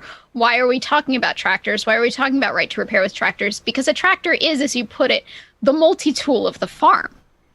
And without that tractor, and I know my tech bros know, if you're going to walk in that server room, your Leatherman is the multi-tool that you need. Like, you can't do your job without it if your job is growing food. Imagine the riding mower that you love if it could actually plant and harvest food. I mean, there's some tractors that have kind of like, imagine kind of like benches on the back, essentially where you can transplant or put actual plants in the ground, whether they're hemp plants or tobacco plants, where people can kind of sit back there and they literally just drop the plants in. Those are my favorite. They plant it for you. Yeah, there's so many things and so many. Think of it too as something that could have additional attachments. So it is like a multi-tool. I like the way that you put it. It's a multi-tool, so that you can do a variety of different things throughout the season using it. So on the broadband thing, is the what Elon Musk and I guess he's the guy putting up all the satellites right now to make rural broadband. Google's Project Loon, is that what you were thinking of? That too. Although I think Elon Musk is ahead in the launching the satellites. Is that going to actually do the job for rural broadband, or do you still want to push out a land-based infrastructure? I think this is going to have to be a multi-pronged approach. And, we have to think about speed of doing this. I mean, I talk about broadband a lot because, especially now with COVID-19, we've seen just how great the disparity is between the people who have access to technology and those who don't. A lot of us probably also grew up hearing access to information is power. So if you want to give people the ability to build power, let's give them access to information. That means we have to give them access to broadband. And I think it was pretty ridiculous that we had children before this pandemic who had to go sit in McDonald's parking lots or public library parking lots in order to access free Wi-Fi to do their homework. Now that their long-term educational and career outcomes are going to be, determined by their ability to succeed in a primarily virtual environment, I think it's absolutely critical that we make these investments. Yeah, outside of the memory of even people as old as me, we did rural electrification, rural telephone communication. None of that was affordable by the people who lived there. It was all subsidized by the government. It seems like rural broadband is going to be a similar situation. For some reason, we're forgetting those lessons of how well that worked for electrification and for telephone communication, and saying not something we need to do for broadband. Or our roads. I mean, yeah, roads too. Roads in North Carolina, the schools in North Carolina. Yeah. Say, I can make an argument right now for why, Project Loon and the satellite-based systems won't be an effective long-term fix. And the answer is that one of the things that NASA is very concerned about, and why they have launched, I think it's called Stereo. There are two satellites, and they're both aimed at the sun, and they take stereo images of the sun in order to catch sunspots. There's a reason they did this, and it's a business case. It's not just because we're scientists and we like information. And that was to be able to see sunspots, because when there is a solar flare, when there that sends out a mass of coronal material and ionizing radiation, which knock out the capacity of our satellites to work for a brief period of time. And so NASA is actually receiving money from a lot of companies that have satellites to let them know, give them a heads up, thanks to this stereo satellite thing that we have launched, that those satellites are going to go down soon so that they can route traffic in a different way. And if those satellites are what your particular farm is using to get on the internet, there is no route the traffic a different way unless you have a land-based system also. And it does not appear that private industry is interested in a land-based system. And so that is why we cannot just leave it to, that's why we can't just leave it to private industry. That's why it's got to be subsidized. Okay. This whole discussion is why I wanted people to get to know you, Jenna, because if they were introduced to you through this, they were going to get a bad impression. But now it's time to play it. This isn't on your TikTok anymore, is it? You took it down. No, but it doesn't matter. It's everywhere on the internet. Everybody has it. All right. You'll find it. Let's take a look at it. So just a quick question. On a scale of 1 to 10, is this your favorite or most favorite October surprise in the history of electoral politics? For me personally, I think it ranks pretty high up there, but, love to hear your thoughts. So I already know there's going to be those of you that say, but Jenna, is this really an October surprise? To which I will happily put that poli-sci degree to use and say, well, technically a October surprise is a late in the game whoopsie that is caused by human activity. They used to say man-made, but let's give credit where credit is due. Women can cause that too. Technically, contraction of COVID is indeed caused by human action, rather inaction in the case of Trump, who denied this was a serious threat, didn't provide adequate PPE or testing early on. I hadn't seen that before. That's so good. You nailed the TikTok aesthetic. Glad you think so, because the thousands of MAGA trolls who have been filling up my timeline respectfully disagree. Not so respectfully in most cases, I think. Was downloading TikTok in order to complain to you the first time they experienced TikTok? Because that right there, that is, and TikTok was actually paying people. I got contacted to create content for them, and I said I don't have the time, but they were paying people to use that particular aesthetic and create content in order to drive traffic to TikTok in the beginning. I mean, look, Sarah Cooper is now a household name in some cases. She's the one that did all the videos where she would, she's a Black woman and would do the videos using like literally the words of Trump. And now she's got a Netflix show. Yeah, I was going to say there seems to be a little bit of Sarah Cooper inspiration in that video.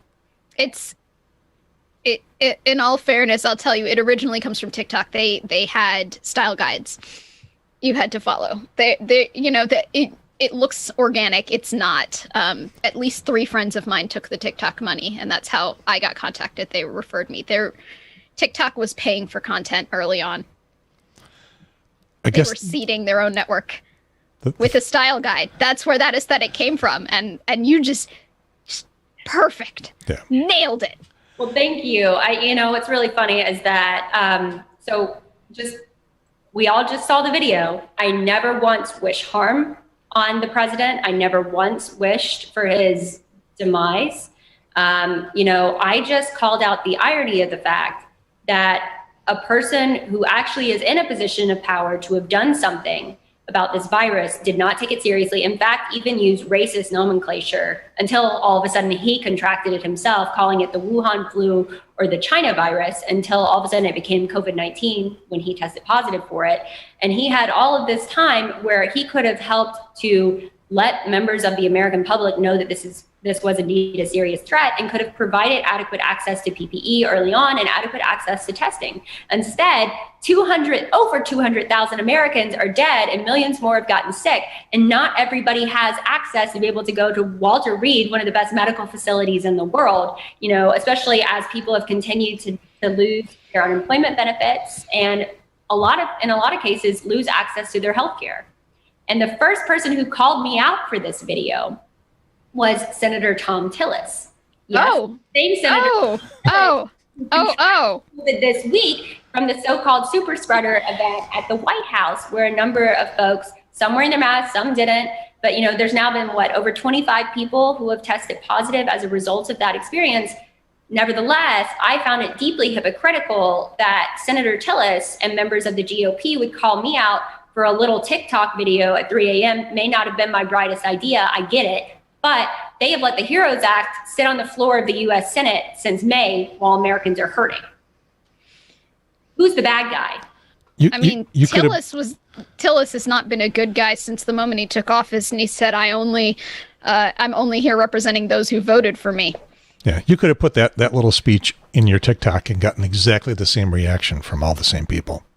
People, for about a week or so before this even happened, I had been getting a number of folks reaching out to me saying negative things. I think that, it was because the Republican Party saw the same data and polling that we did that showed that for the first time ever, Steve Troxler was facing a viable opponent who was giving him a run for his money, who not only outraised him by more than a 3-to-1 margin during the second quarter, despite the fact that I wouldn't take any corporate PAC money and only take money from individuals, right? Or people that live in North Carolina. the fact that now he had someone who was hitting him left and right for being the largest recipient of campaign cash from the Racist Sons of Confederate Veterans group, someone who denied climate change, and now they see this one thing. Of course, they're going to pounce on me for it. And they've totally mischaracterized what I said or what I did, to the fact that I have had thousands of people, because I am the headliner of a number of different Republican fringe media articles over the last couple days, sending me just the most profane things you could ever imagine, including death threats and threats to my physical safety, to the point that I can't even stay at my home right now and have to keep my car in a secure garage because people have threatened to cut my brake lines. I'm sorry that's happened to you. That's not a good look for Republicans if they want to claim that they are a reasonable folk, because that's not reasonable. We do not respond to social media TikTok ads about not wearing a mask, which is true, and it's empirically true, with threats to cut the brake lines because somebody said a thing that happened with their words. Yeah. Plus, they're all supposed to be standing back and standing by. They're not supposed to be acting yet. You know, my thing is, I guess people were not as familiar with the idea of what an October surprise was. But the things that have been said to me, it's amazing that somehow I've been made out to be the bad guy, when from day one, since this virus, became a real threat here in America, I have encouraged people to wear their mask, to make sure that they're socially distancing, that they're being responsible, that they're taking this virus seriously, pushing for access to testing.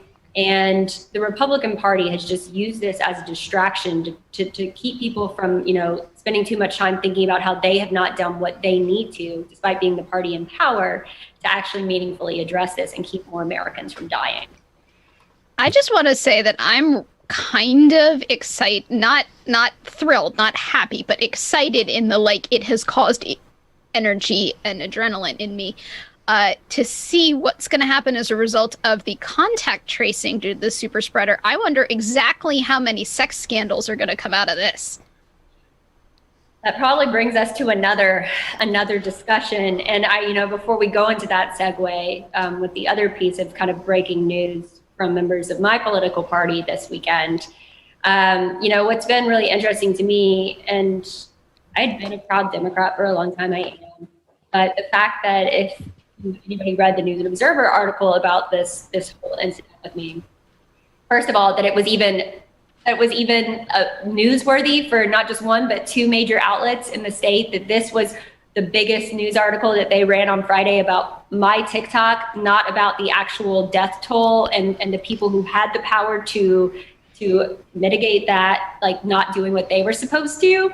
Nevertheless, or my opponent basically saying that I needed to spend some more time in church and get right with the Lord, which also seemed like a dog whistle about my sexual identity, which they have not been, very quiet about since day one either. But that, my own party didn't even defend me. They condemned me instead for this video, which only further emboldened the right to act out against me. Ooh, Democrats, y'all don't know. But they did not speak out against another Democrat who arguably had a bigger incident occur this weekend. Yeah, we're talking about Cal Cunningham. Let me ask one question before we get to Cal, and that is, you say you did this at 3 a.m. Did you run it by anybody before you put it out there? So, I will say, as a result of this campaign, I am not sleeping as much as I should. That's just the stress, and we're always working. I think staffers knew that I was going to say something. If I could do everything all over again, would I? Probably not. But at the same time, I still don't think that what I did was wrong compared to the fact that someone who actually had the power to help people has literally let a bill sit on the Senate floor since May, or who hasn't done what they could to disseminate PPE or make testing readily available to folks. And I hate that, because people clipped the video, my words got misconstrued, and there are people who this will be the only thing that they know about me. Of course I'm kicking myself for that experience because we've worked so hard. And at the end of the day, I hope that people will hear or learn more about the issues that I actually am so passionate about addressing in North Carolina, and that I believe that we really have a viable pathway forward to addressing, and realize that your choice is between someone who's in the past and someone who wants to move an industry forward, between someone who knowingly accepts money from international special interest and racist hate groups versus somebody who cares about every single person who calls this state home and wants to fight for communities of color, who wants to fight for our Latinx farm workers, who wants to fight for small farmers. Yeah, well, I hear you, trying to walk it back, and I respect that. I just want to say that I don't think you've got anything to apologize for. I think it's great. I think it was a wonderful thing, and I think that it deserves to stand, and I think somebody does need to call him out, and I'm sorry you're facing blowback from that. Thank you. I want to say I'm not walking it back in the sense that, look, I mean, all of those things are true. There is a great deal of irony. I don't care who you are. You have to admit that it's ironic that the person who has not taken this virus seriously all along now indeed has the virus. I mean, arguably, you pointed out it's an October surprise. You defined it. This is true. And you went through the cause and effect. That's also true. And you did it in the TikTok aesthetic. And if people are offended by that, they're on the wrong social media, son. Well, like I was saying early on, that was the first thing I've seen from you in a video. And that caused me to go, I need to know this person a little better. So I went and looked at some of the other videos that you've done and said, oh, okay. What I saw was acting, comedy, which is really hard, and performance, not Jenna Wadsworth. And I saw a tiny little flex of, hey, I'm actually qualified and know what the hell I'm talking about. And that was brilliant. I mean, you just brilliantly inserted that in there. That is a piece of art, is what that is. Thank you. I think the other thing is we have a problem with I think it makes people uncomfortable that women could be funny. Like, that is just mind blowing to some people. Yeah. I also never knew how ugly I was until Republican trolls were nice enough to tell me in the last couple days. So, bless their hearts. Listen, if you've got so much time as to be worried about a TikTok video of somebody pointing out rightfully the definition of an October surprise and that the president poo-pooed mask wearing, and now he's got COVID, and it's a known thing that wearing masks can help prevent the spread of COVID, then I got a garden that needs weeding. You come on over. I'll put you to work. So I would say if you're guilty of anything, it is not recognizing the blowback that could happen to something like that. And apparently you weren't. You didn't foresee it. And because I thought it was funny as hell. Once I knew that wasn't you and that was a routine, Jen thought it was funny as hell. I thought it was brilliant. Funny would be a downgrade from where I thought. I thought it was just absolutely brilliant. Yeah. And I cannot believe the Democrats didn't. Who the hell is running their social strategy? Well, what is wrong with them? A very good friend of mine, someone that I know very well, and saw it. And once again, that's the only she didn't know you from Adam anyway. She doesn't look down the ballot and see who's running for anything. But she saw that video and said, "That's just a ditz. I can't vote for someone like that. They're a ditz." I said, "Well, now wait a minute. Wait. Let me show you some things that unfortunately a lot of other people are not going to get shown unless they get a chance to watch this show or other shows that you get a chance to be on after this point." I mean, yes, Gary, your friend does not live on TikTok, so they did not understand the contextual. My friend is over 60, so yeah, so they don't understand the contextual. Everybody on TikTok looks like a ditz. That's the aesthetic. Yeah. And the point is that you flex your intelligence while looking like that's the whole point of TikTok, is you flex your intelligence while looking like a ditz to try and desensitize people to initial judgments about whether or not the way somebody talks or the way the head tilt at which somebody holds is indicative of their intelligence. Yeah. So, look, the reality is attention spans now aren't what they once were. And so when you've got a medium where, you can do 15 seconds, 30 seconds, just under a minute, you try to find a way that not only actively engages an audience, that draws them in, that kind of gets their attention, right? But then you try to use it to share and disseminate actual pieces of information. I explained what an October surprise was. Most people may not have known before this incident. But not just that, I shared information about the fact that we should have been taking this virus more seriously. We've done other TikToks where it's listening to popular song lyrics, but using them, kind of flipping them on their head, where I point to different platform issues of mine that are important and things that, we could meaningfully address in an office that a lot of people just overlook or never cared about. And we're giving a reason for especially a whole different demographic to actually vote in this election. That would be nice. I am honestly surprised that the Democratic Party did not come out and back you and say, listen, for TikTok, this was absolutely spot on and aimed correctly at the audience. If you do not understand what the audience is, then that's fine. You don't belong on TikTok, and that's cool. It's like wondering why there are recipes in a cookbook, because that's what the cookbook audience expects. But if you found a recipe in a mystery novel, you'd be confused. Can you see a generational difference in the reaction? Yes. Absolutely. But again, I am really disappointed in the party not defending or supporting one of their own who's running statewide on the Council of State slate. Shouldn't we all admit that we should be prioritizing mask wearing and doing what we can to keep any more people in this country from dying? I think this happens a lot with Democratic groups or liberals. We're always thinking, we have to have the high ground. We have to have the high ground.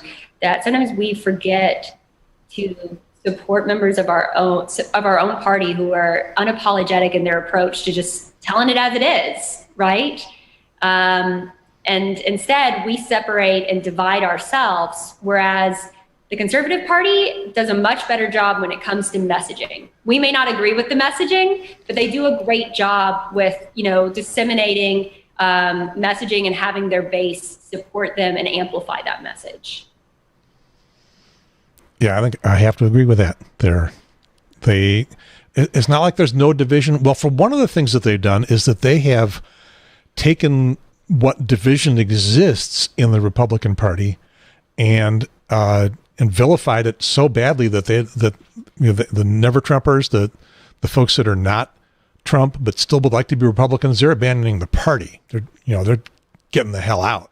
I don't know where they're going, but they're getting the hell out because they don't see any hope left for them in the party. Well, let me craft for you the message the Democrats should have come out with. They should have come out with and said, Jenna Wadsworth nailed the TikTok aesthetic. She really understands that market. If she understands that market so well, imagine how well she understands the Agriculture Commission market and the agriculture market. Look into her. So I'm guessing it's Democratic leaders my age. I'm 70, almost 71. I'm guessing it's leaders in my generation that looked at that with horror as opposed to delight. Well, look, I feel like so often in this campaign, and look, I got a thick skin. I haven't shed a damn tear. I'm not going to say that on this podcast, but I haven't shed a tear at all. And, the thing is, I've got a thick skin. I grew up driving tractors and playing out on the farm.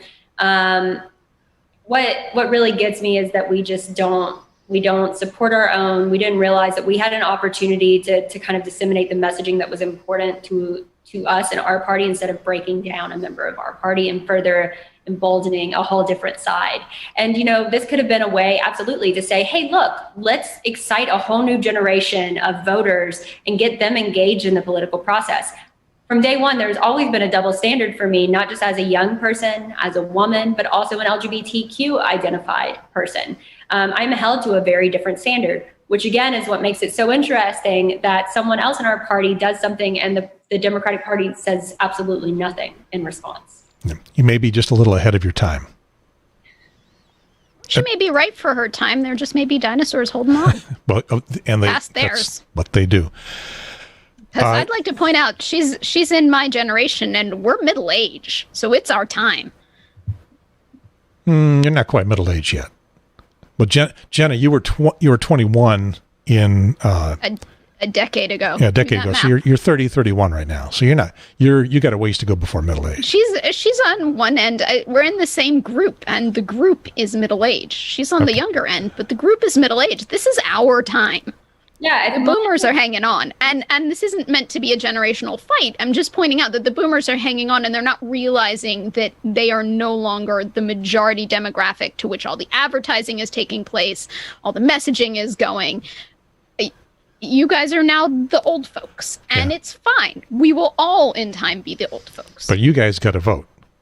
Yeah, if millennials and Gen Z would actually register, we'd be the largest voting bloc in American history. We just don't realize our political power. And we've spent a lot of time this campaign cycle trying to let young people get excited about a candidate who is unapologetically who they are, who is proud to be not the same old, like, you know, older cisgender white man that went to law school or has military experience. Nothing is wrong with that. But I'm just saying there's also a new breed of candidate who will be honest and unapologetic about who they are and not willing to be bought and paid for by corporate interests, who will speak out on issues like climate change and cannabis and social justice. And so, you know, I think that probably scares the heck out of people.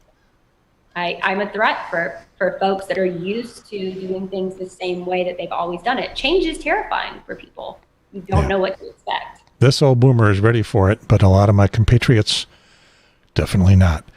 That's because there's been a problem with and this is going back to what Sarah brought up many episodes ago, that we as the younger generation have not done a very good job showing the older generation a better way. We understand this as a generation because of our internal conversations. We understand what the picture is of the better way that we're going for, but we haven't done a good job communicating that outside of our group to the older folks so that you understand what it is we're aiming for, because all you can see is just that we're destroying, not that we're destroying in order to build, and not what we're aiming to build.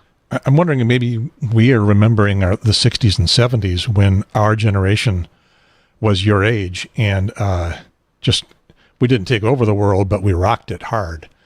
And you guys got to, maybe got to do that. We've been alluding to Cal Cunningham and the sexting thing. And what I haven't been paying attention to is that you were saying that the reaction from the Democratic Party has been, muted, non-existent? Do you remember what I said that one time where I quoted my mom and I said, if it's a scandal for a Republican, it's going to be financial, and if it's a scandal for a Democrat, it's going to be sexual? I remember that. This is the rule. Cal Cunningham had a sexual scandal. He's a Democrat, hence the rule. But Jenna, you're seeing that's the reaction you're comparing to yours, is that they're not doing much about it? Yeah, I mean, there's a lot of money invested in his race. So, Yeah. I mean, I also just feel like I should be upfront. Like, I am going to vote for Cal Cunningham. He is clearly the best choice for that race and for North Carolina. I appreciate his service to this country. And, the thing that kills me about this sex scandal, if you even will, I mean, did y'all even read the text messages? Yeah. I've always said Cal Cunningham has all the interest of a baked potato, a dry baked potato, and I stand by that, because that was the most dry baked potato sexting I have. It was incredibly PG. I mean, it was kind of like, like an elementary middle schooler, like passing each other, like, a handwritten note on notebook paper that's like, check a box if you like me, yes or no. That was about like the most exciting part of it, that and the historically sexy commentary. But I mean, to me, I think it's just really, again, overblown, ridiculous. It doesn't say anything about his ability to lead and govern. Oh, no, he is qualified as hell. He's just got all the interest of a dried baked potato. And I think that this shows that it's not just his campaign, it's his personality. He's just a dried baked potato. And that's okay. You don't have to be exciting. Did any of these outlets ever say how they even got access to these text messages? Because to me, I'm just like, I feel like that's a critical piece of information that's missing. Yeah, I haven't seen that. I have not seen that cited, no. Also, I didn't care. I looked at it and I went, oh, well, apparently that's just his personality. He's a qualified, bland human being is probably the best thing that'll happen to that office in a very long time. because right now we have a not so qualified, also bland human being in it. And that's a step up qualified. Again, it's his personal life, right? Like, shouldn't have stayed in the personal domain. I mean, politicians aren't priests. Like, we're not perfect people. And I just, like with me, I think this is absolutely just overblown and ridiculous. And it is no indication of our ability to effectively lead or govern. And it doesn't take away from the fact that we're both running against climate change, science denying individuals who had actual power to make real meaningful change and serve the people that they were elected to serve, and have been derelict in their duties to do such. I agree. I agree in the separation in between personal and professional. Absolutely. All right. I want to take the next minute and a half to play something that will make everything that we've looked at and talked about so far look tame. But I do want to point out that Cal Cunningham is at risk for COVID-19 because Tillis done maybe got him sick. This I think is where we should be talking about his name and worrying about his health, because Tillis went into that debate asymptomatic but contagious. Yeah. And Tillis has been among the Republicans a little more forthright with wearing a mask is a good idea. What we're missing in a lot of the discussion about wearing a mask that we've talked about on the show before, and some people have talked about, but not nearly enough, is that wearing a mask doesn't protect you. It protects others from you. Yeah, and them wearing a mask protects you. And Tillis was wearing a mask in many of the situations when his fellow Republicans were not, and it did not protect him. No, because... Sorry, I was going to say, even the picture, I think, from this White House event, I'm pretty sure that he did have a mask on. But again, if no one else has on a mask... I wear the mask because I care about you and don't want to get you sick with what I'm carrying. Okay, so... Southern thing to do. It's a nice, considerate, good, neighborly thing to do, to wear a mask, to care about other individuals. And the other thing I just want to say before you show this other video is, look, just in case it isn't clear to folks, I don't want anybody to contract this virus. I don't want anybody to die of this virus. I don't want anybody to suffer any long-term health effects from this virus. What I do want is for people to take it seriously and to wear their mask. Yeah. I personally wouldn't mind if Trump got pretty darn sick. In my heart of hearts, I don't want him to die. I wouldn't mind if he got sick enough that it woke people up. But even that, I don't think would actually happen. Okay, this is a public service announcement. It says officially it is a public service announcement. It's called Get Your Booty to the Poll, official PSA, and we have to comment the hell out of it. Otherwise, I'll get a fair use denial takedown. So feel free to talk all about this as I play it. But I think your opinion about it may change as throughout the course of the video. Did we get your attention? Good. So, you're really not gonna vote? You know it's more than just the president on the ballot, right? Check it. Okay, you guys are not helping me out here. We have to talk about this. Okay, I like it. I like any outreach to any voters at any point to get them engaged in the democratic process. I do not mind the use of shock value in order to capture that. Words that will prepare us for the job market. Want to end cash bail? Well, then vote for the sheriff. So they got the issues. I feel the same way you do. They do. What you talking about? Oh, they gonna pick who they gonna pick. This is the same just thing. elected their first black mayor. You know how that happens? It's using sex and women in their ditzy or sexual roles to get your attention, and then they're tossing in intelligence. Let other people decide who's gonna run your community. You know what we call that? We call that propaganda, and it's a good use of propaganda. Get your booty to the poll. Get your vote, yeah, vote. I saw this. For information on how and where to vote, as well as resources to find out. I'd like to point out the drag queens are also running a vote campaign as well. Drag your ass to the polls. Like it's everybody is really throwing it out, and they're reaching out for demographics that are normally not reached out to, and that can feel threatening to people who have been coasting on other people's apathy this entire time. So I first saw that night before last on Colbert on CBS, where they had to cover up a lot of it with, that I did not cover up with soft focus stuff. Jenna, were you entertained, offended, interested? Absolutely not offended.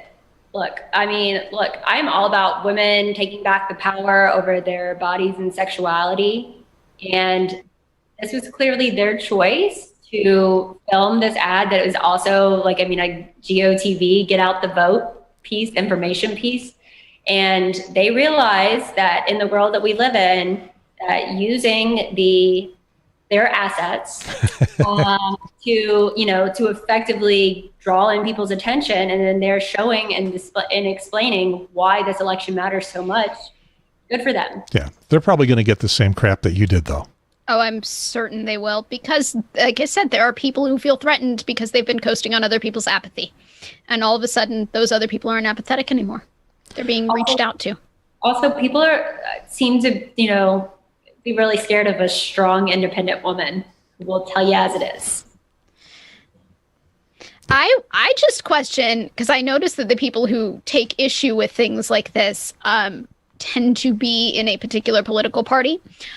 I question why that particular political party is not independently crafting their own outreach to that demographic. I mean, they're acting like they've lost that demographic, and maybe it's because they know that their policies are not something that demographic is going to be attracted to, and so already are sitting that out. But otherwise, if they think they've got good policies, like, where's your voter outreach, son? Did you see that there actually is it was on TikTok too. There was a group of conservative women. Did the kind of like a doo-wop group? Did you hear this? They have a song, Real Women Vote for Trump.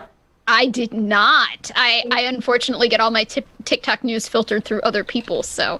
I hate that it's incredibly catchy, but I mean, it's worth taking a look at if you're going to talk about what the other side is trying to do. But I don't good for them for trying.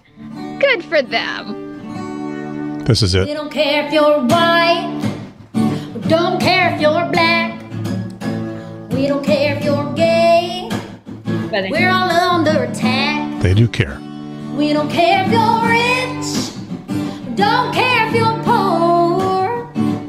We just know what we're fighting for. Good, because none of the rest of us know what y'all are fighting for. Waiting for them to discuss what they're fighting for. I'm still waiting for what they're fighting for.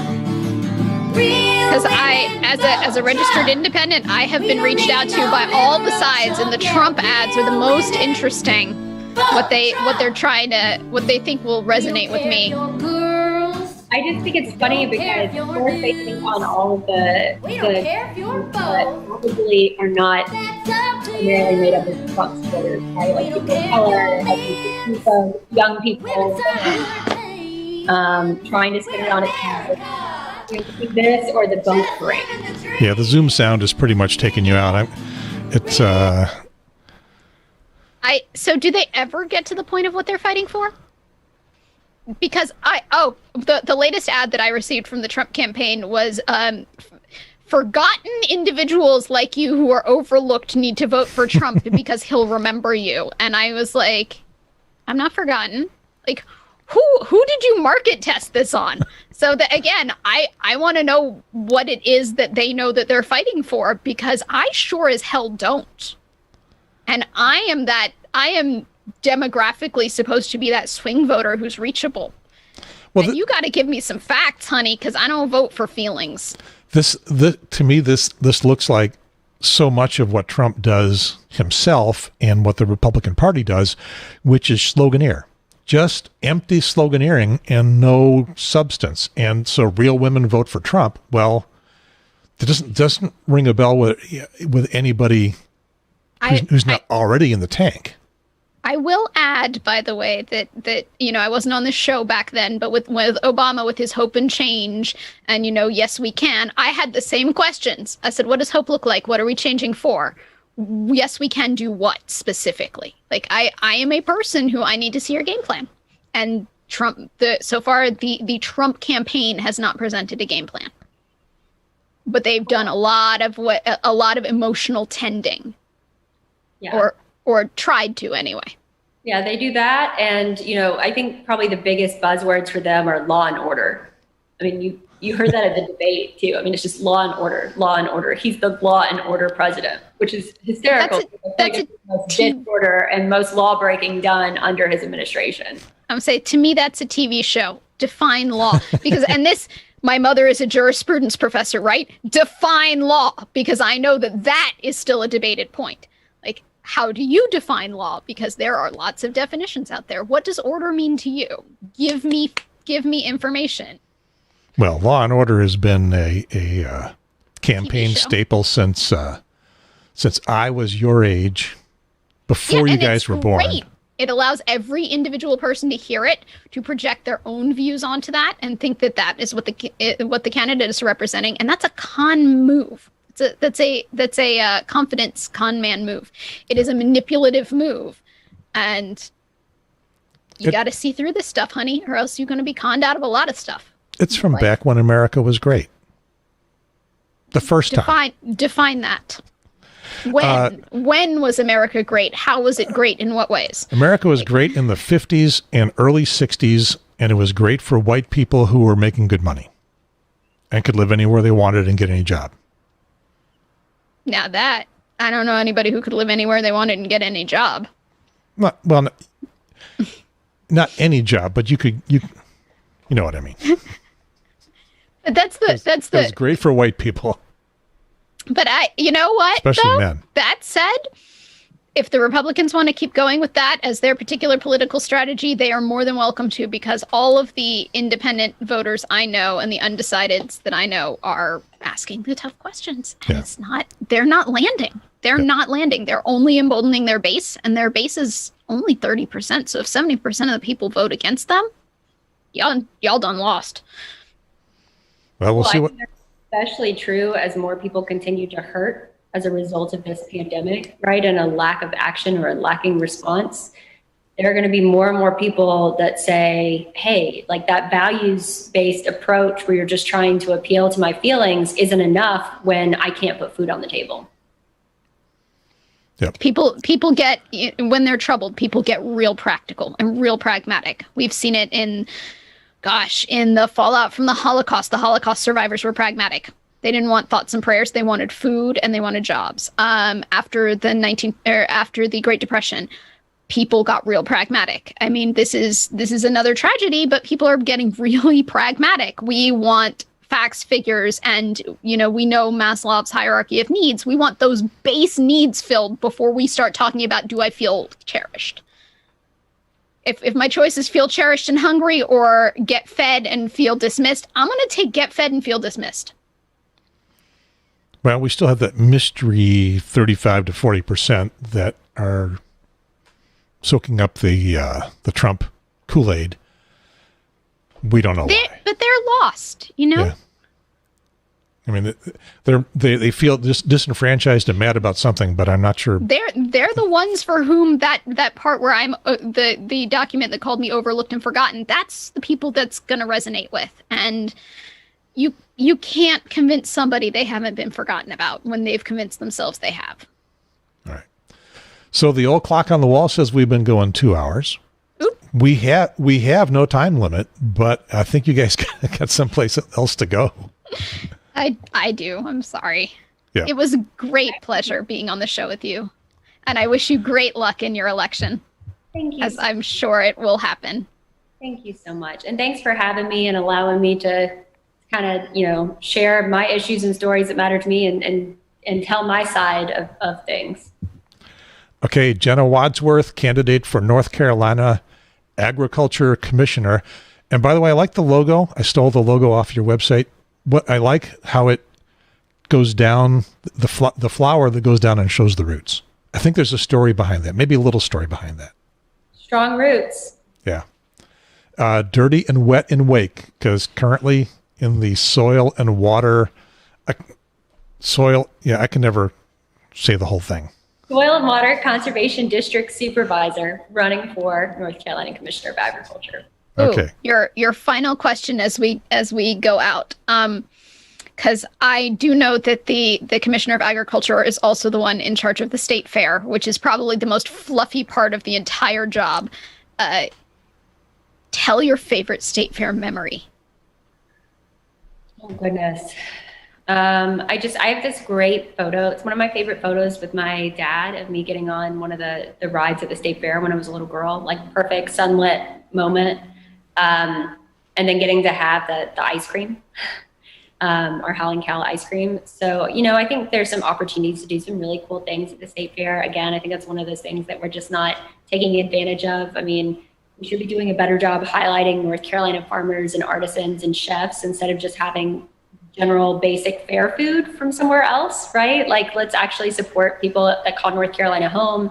Let's expand the Our State tent with the, vital agribusinesses like the brewery and vineyard industry. I mean, there's a line out the door and you can only have like 2 little samples or something. I mean, I think that there's an opportunity for growth there. I think there's an opportunity to move into a cashless system. COVID has shown us, like, we don't want to be exchanging cash back and forth as like people are then touching the food or putting us on rides. Like, what if we moved into more of a wristband only system? What if we had a smartphone app that allowed us to track where we are? Because I don't care whether or not you're directionally challenged at night on the midway, you can get very turned around. And that's even worse for kids, but if they have a wristband that can be synced to a phone app where you can monitor your family where they are too at the same time, I think that there's an opportunity to use tech for good. And also to like point out, if you have dietary restrictions, like where can you go to eat and how do you get there at the state fair and how can you support someone, a North Carolina farmer or artisan? So I think there's a lot of things we could do with that too. That's a good point. You can see a lot of food and animal products that are generated in North Carolina. You can't buy any of them there to eat, ready to go. Corn and the pork producers tint, which wasn't there last year. The only 2 that I can think of. Did you ever exhibit anything at the fair? I did not, but I know a bunch of people who have. Yeah. So while I love the rides, I go for the bunny barn and the chicken barns. I go to look at the various different, animals that have been raised by the FFA kids. Yeah, I do wish some of the cages were bigger because, the last time I was there, I saw a bunch of chickens that were kind of in distress that were in very, very small cages that had been there all day. But yeah, I mean, I think, we could do a better job of making more learning opportunities available in addition to actually supporting and allowing people to purchase products grown in North Carolina or produced with North Carolina agricultural products. So it may be the number one thing that I missed from this year. I don't know, but it's up there high on the list. And I'm sure by this time next year, we'll be back. So thank you, Jenna. Nanny Jen has to make some noise so that... There we go. Presidential candidate, undocumented. Thank you again for being here, even though, yes, you should let me know if you're coming. That it keeps my heart from, I really don't care. I do care. That's not what I meant to say. See how easy it is to go down these. I care. It doesn't. I don't get all worked up about it. It's just kind of nice to know when you're coming. But you did tell me when you weren't coming last week. I did. I only tell you when I can't make it. Okay, so we'll go with that. But if you are a no news is bad news, then I will change, and I'm glad we had this talk. Okay. And am I here? Yeah, I'm Gary Pearce. I'm Mr. October, the founder of the Triangle Talk Show. And that will be it for, this episode was, did we ever talk about Trump? Stand back and mask up? Not much. We don't need to. Jenna's trying to duck around the Trump. Everything that could be said about him, I feel like has been said about him. Jenna, you're in the spot where you can boink his head. For those of you on the audio only podcast, the candidate for Commissioner of Agriculture is now trying to poke the overlay of Trump on the head, and Gary is still making the boink noise. Okay. This has been the Triangle Talk Show. Over. And out.